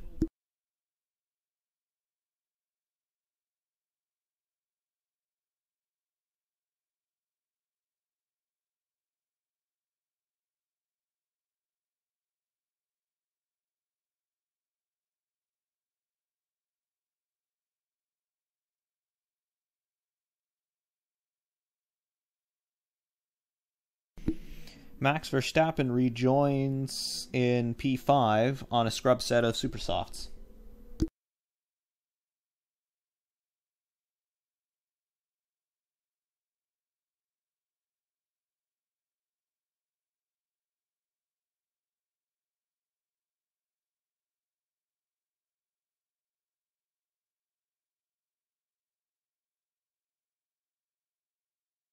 Mercedes to Bottas saying that Vettel's been told to manage his tire, so if there's anything left, let's try to attack him. 2.5 seconds is that gap. Meanwhile, Hamilton sets fastest lap yet again, a 1:11.845, fastest of all in Sector 3. The gap between he and Räikkönen is now 2 seconds. Hamilton negotiates the lap to Hülkenberg.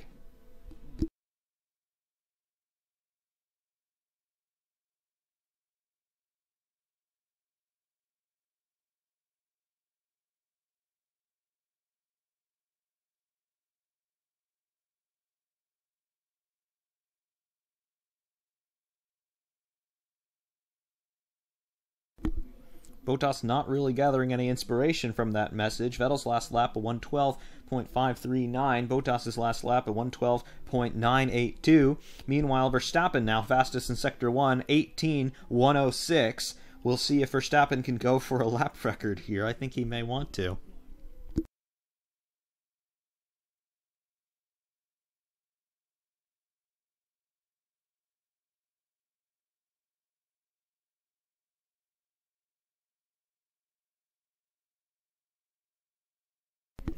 The all-time lap record here in Brazil is held by Juan Pablo Montoya, set in 2004, 1:11.473. Remember, that was done on grooved tires with V10 engines. Verstappen, fastest of all in Sector 2, 36.248. This is going to be a fastest lap. Is Montoya's lap record about to fall?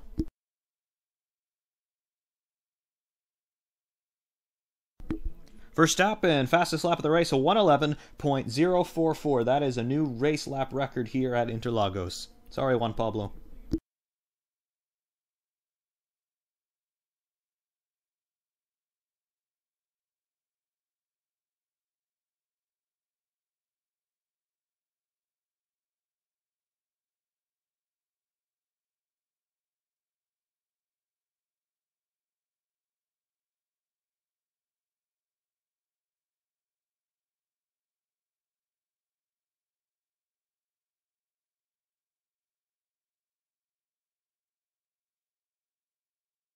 I've said this before and I'll say it again. Juan Pablo Montoya was my absolute favorite driver to watch in the time that I've actually been watching F1. I honestly, not until Max Verstappen in these last couple of years, I've never seen another driver who just had the natural ferocity that Montoya had. And when you think that he didn't train as hard as a lot of the other guys, he didn't spend hundreds of hours in the gym every year, he didn't spend so much time in the simulator, you realize just how immensely talented this guy was. And Had he been a little bit more dedicated, perhaps he would have been at McLaren in 2007, and perhaps that would have been him winning the World Championship. I really do think that could have been a possibility.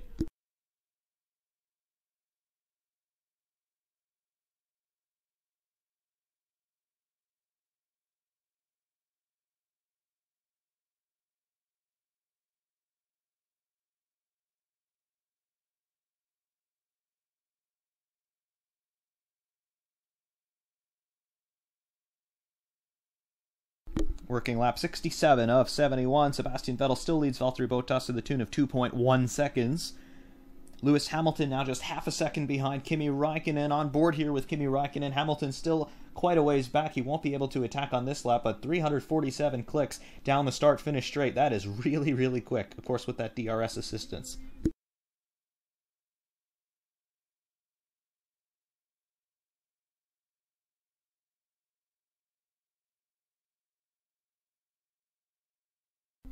Hamilton really tucking his nose under the gearbox of Kimi Räikkönen here. I'm fully expecting Hamilton to get by on this lap down the start-finish straight, although the Ferrari does appear to be somewhat stronger in Sector 2. Big lockup, though, into Turn 1 for Lewis Hamilton.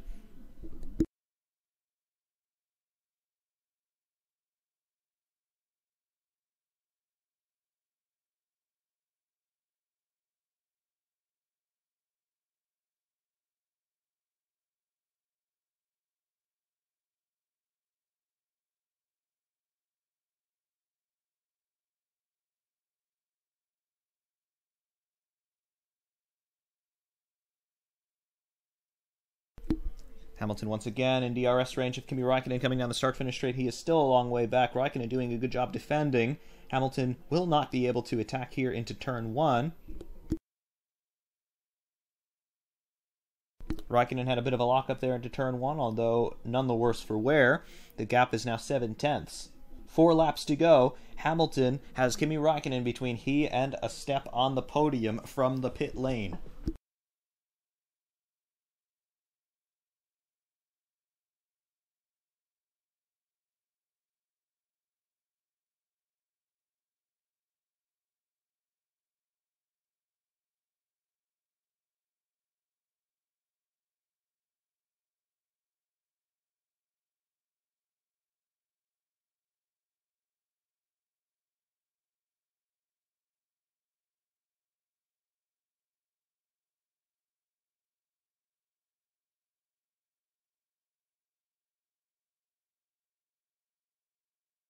That Ferrari is strong in Sector 2. Räikkönen through Sector 2 at 37.317. Hamilton through Sector 2 at 37.927. 3 laps to go for Sebastian Vettel in front. He continues to lead Valtteri Bottas by 2.1 seconds. If Bottas is going to attack, he needs to do it right now.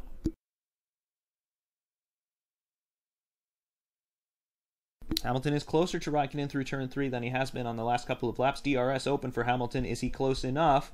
Meanwhile, it appears that we have a puncture for Lance Stroll. Left front tire is down on that Williams.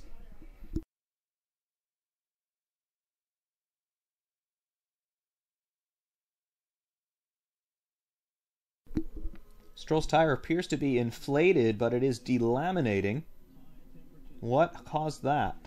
Big lockup into Turn 1 for Lance Stroll. Put a flat spot on it, and yes, the tire started to delaminate. Absolutely perilous vibration on the front end of that Williams, and you can see some cording from the inside of the tire absolutely just flailing around. The stricken Lance Stroll definitely held up Räikkönen and Hamilton a little bit, but they negotiated. Räikkönen and Hamilton really tail-sliding their cars there through the final corner in Sector 2. Unbelievable performance from these cars here, working lap 70 of 71. 2 laps to go. Hamilton 0.6 behind Kimi Räikkönen. DRS into Turn 1, still not quite close enough. Räikkönen doing a very good job of defending.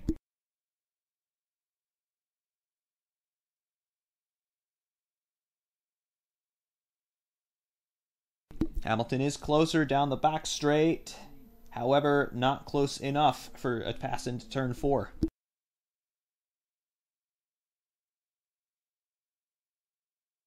Listening to the engine note on that Ferrari, Räikkönen has the engine turned all the way up to the max.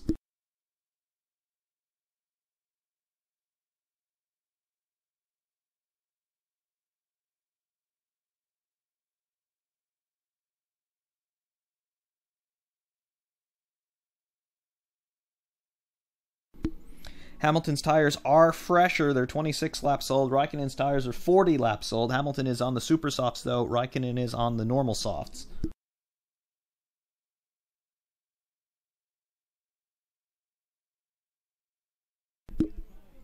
Meanwhile, race leader Sebastian Vettel has started the final lap.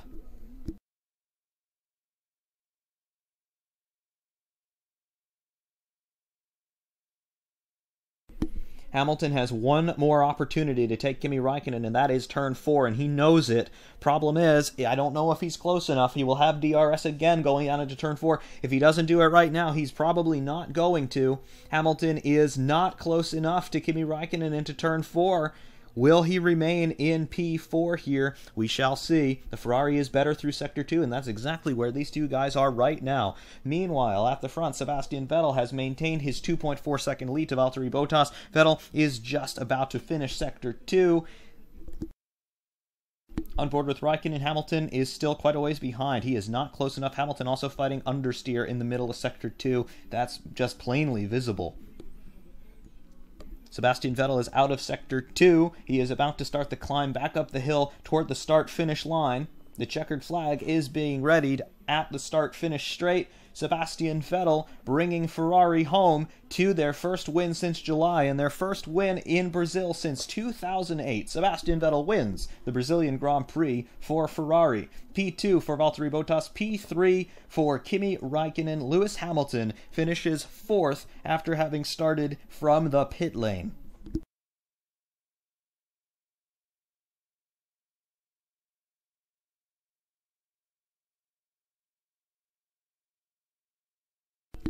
Meanwhile, Fernando Alonso fighting big time with Felipe Massa coming into Sector 2 here. This is still active. Will Alonso be able to overtake Massa coming into the line? We shall see. Massa and Alonso both catch some big oversteer moments through Sector 2. Now they work their way through the Mergulo corner. Sergio Perez now trying to get in on this action as well. It's a three-way scrap for P7, it turns out to be. Fernando Alonso is very close to Felipe Massa. Undoubtedly, full VTEC will be kicking in on the Mikanda. Alonso will have DRS to the line, but I don't know if it is enough. The superior Mercedes horsepower in that Williams may well hold Alonso at bay, and indeed it does. Massa crosses the line for 7th. Alonso 8th, I believe, very close with Sergio Perez at the end. However, Alonso maintains his 8th position. Perez finishes just 0.137 behind Fernando Alonso in P9. Hulkenberg, your final point scorer, in P10. On board with Sebastian Vettel.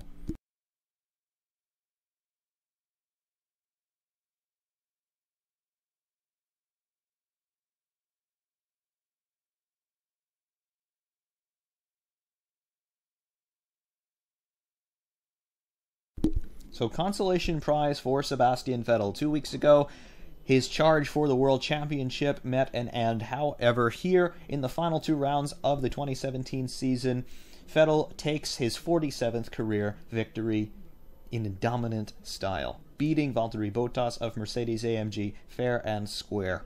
The driver of the day, however, in my estimation, has to be Lewis Hamilton. From the pit lane to 4th, that is an unparalleled performance, truly. On board here with Felipe Massa, taking it slow on this cooldown lap. This is his last time in a Formula 1 car in Brazil.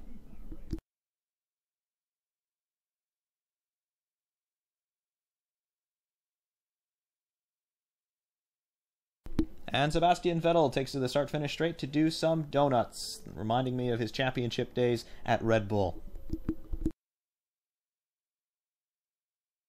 Vettel now obediently takes the pit lane.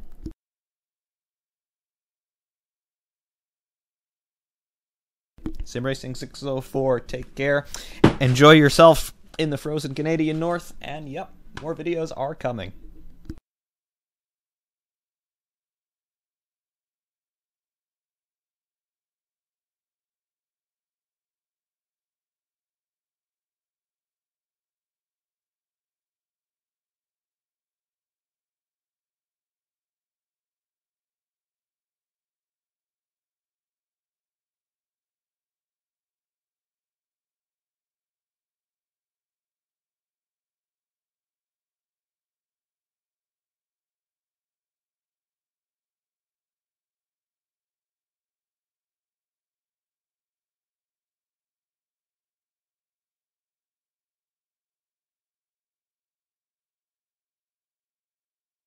We will remain with you here through Parc Fermé and the podium celebrations and the interviews.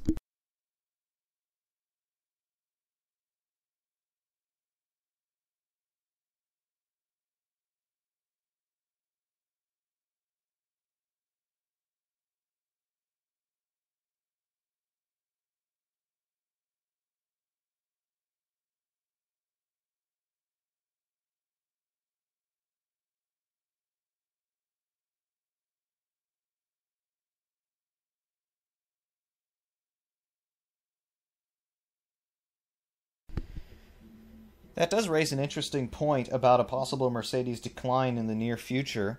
The regulations next year are remaining relatively stable. Yes, we are seeing the introduction of Halo, much to everybody's chagrin. However, in terms of the all-in-all technical regulations, in terms of the design of the cars, not much is changing. Mercedes obviously have really figured out how to build a Formula One car in the turbo hybrid generation, so I have no reason to suspect that Mercedes will be in any sort of trouble next year. If anything, I think we could expect a stronger Red Bull and maybe a stronger Ferrari, depending on how much time they've already started to spend on their 2018 car. Fighting for the championship as late as they have, I don't think Ferrari really will have changed their allocation of resources for 2018 yet, but at this point, with the championship decided, they can basically start to use now the final race as a test session. They won here today, so clearly they are still quick enough. They're still competitive. It's just that they're not really in championship form. So can they continue to learn things? Perhaps. A win today certainly is going to raise their spirits.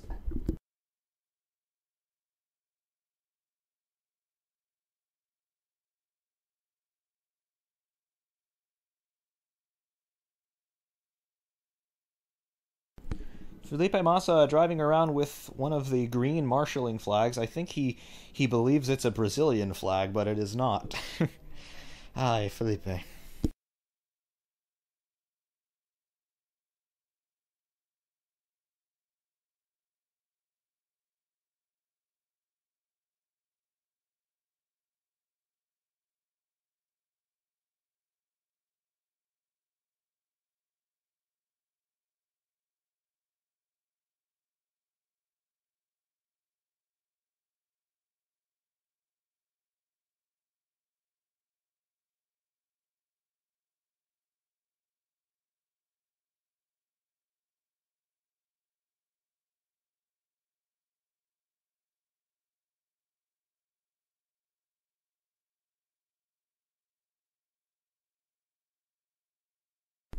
Seeing a shot of Parc Fermé here, Lewis Hamilton just sitting in his car.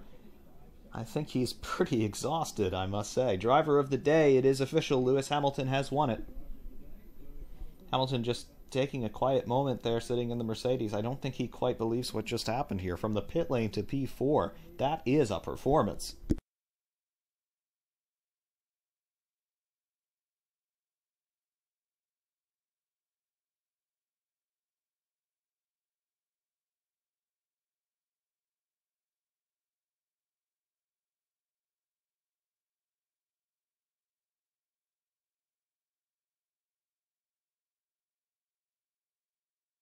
Fernando Alonso there at the pit in, saluting Felipe Massa on his way in.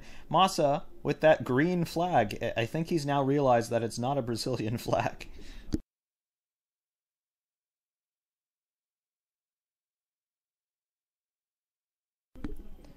All of the TV cameras have now caught up with Felipe Massa as he's getting out of his car. He's going to say hello to everyone.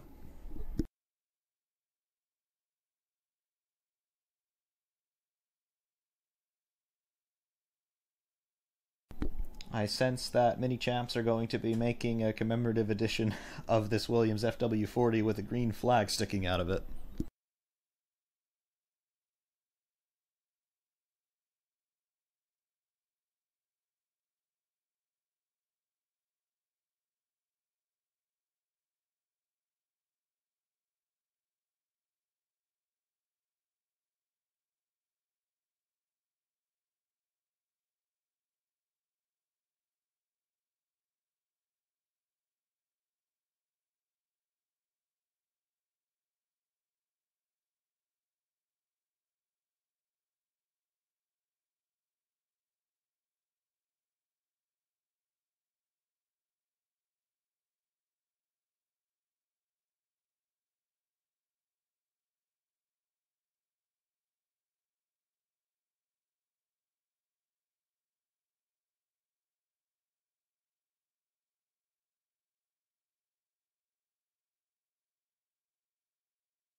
Felipe Massa getting a warm welcome in Parc Fermé.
In typical Kimi fashion, he's staying away from everybody in the prep room, heading to the podium.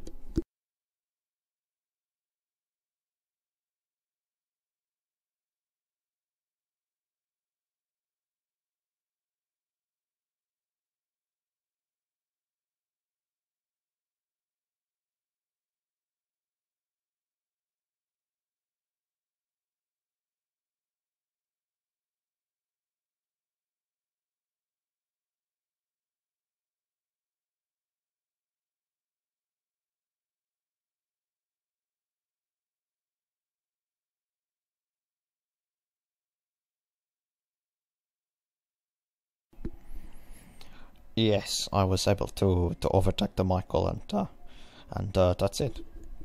It was so easy. I can't believe it. Anyway, podium time here in Brazil. Stand by for the German and Italian national anthems. Wonder where we've heard that before.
The trophies being presented here to our podium finisher. Sebastian Vettel looks satisfied with that performance, perhaps a little bittersweet knowing that it's not attached to a world championship this time, but Ferrari still on form enough to be challenging for wins, quite obviously, so that does not necessarily put a death knell for Ferrari's championship hopes for 2018.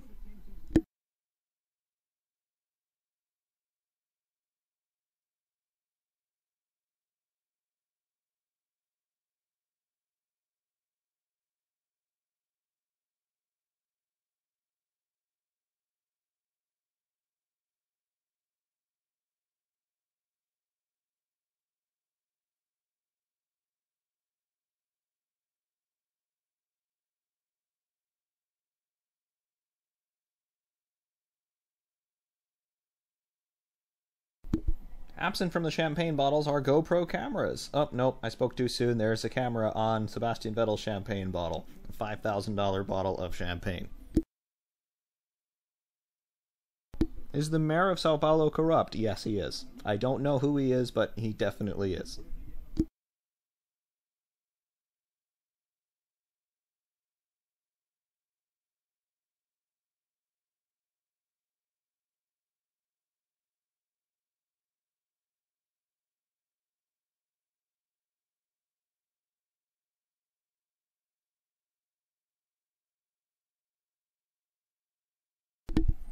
Wonder if Kimi Räikkönen's having any flashbacks to a day like this in 2007 when he won the World Championship here in Brazil.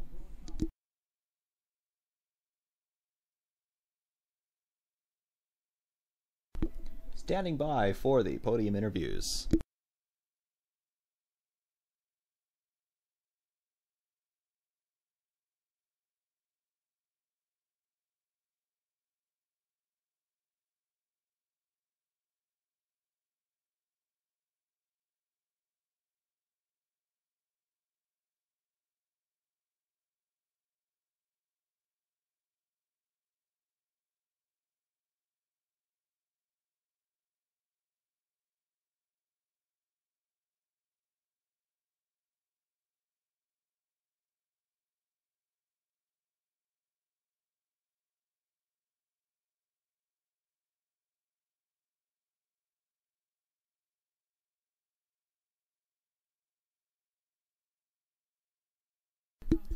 Vettel giving a rather diplomatic response here about how he feels, thanking everybody for their hard work. Definitely, I do sense some disappointment in his voice.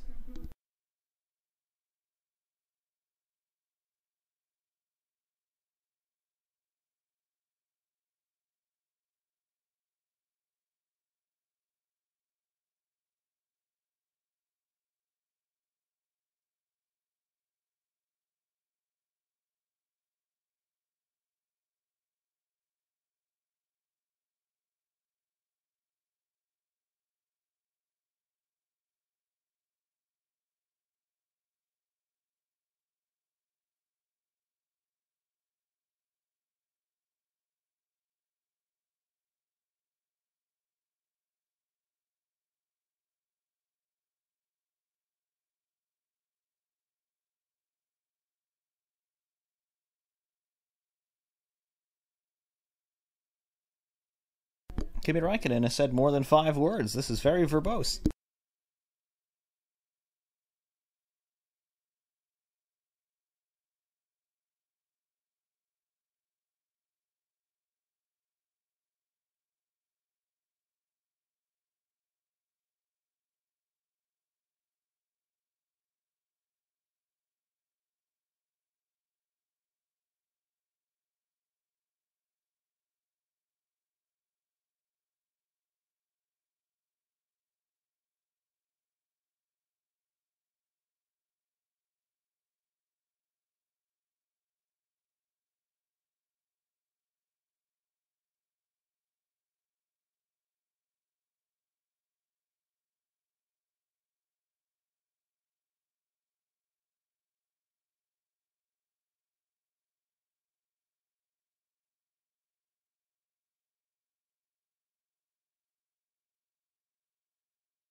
Now this is cool. On the podium here, Rubens Barrichello and Felipe Massa. This is unique. Felipe's children also joining him up there.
See, this is really, really good. This is definitely the Finger of Liberty Media playing its hand here.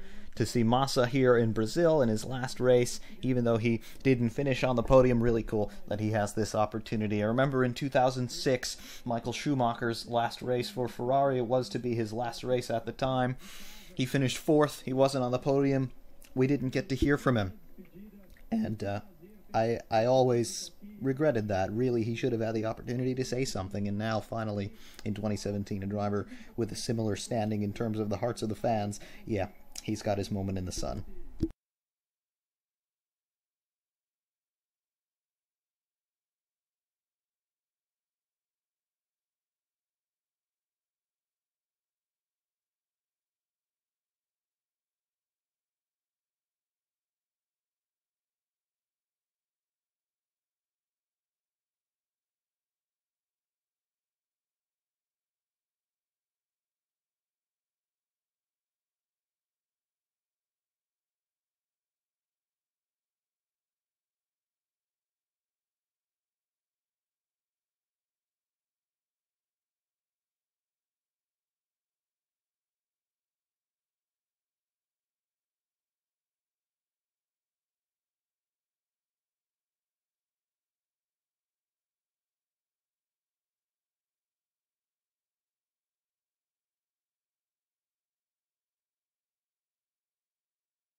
Interesting here, is this the first time that a child has stood on the top step of a Formula One podium, Max Verstappen notwithstanding?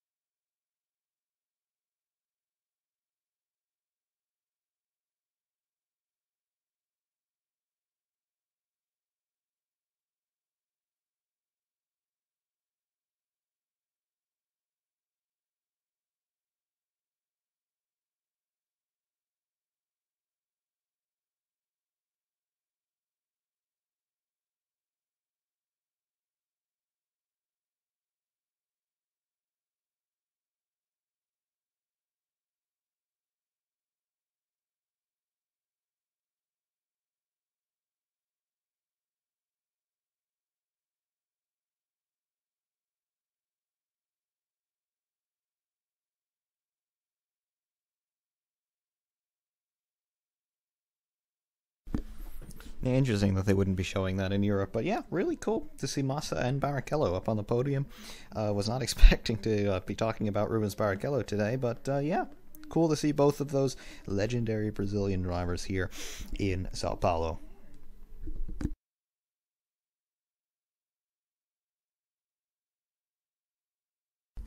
In any event, though, we are going to sign off here. Thank you all for joining me today for the Brazilian Grand Prix. We're back here in the live stream. We'll see you in 2 weeks for Abu Dhabi. Until then, take care, everyone. Thanks for joining me today. Ferrariman601, signing off.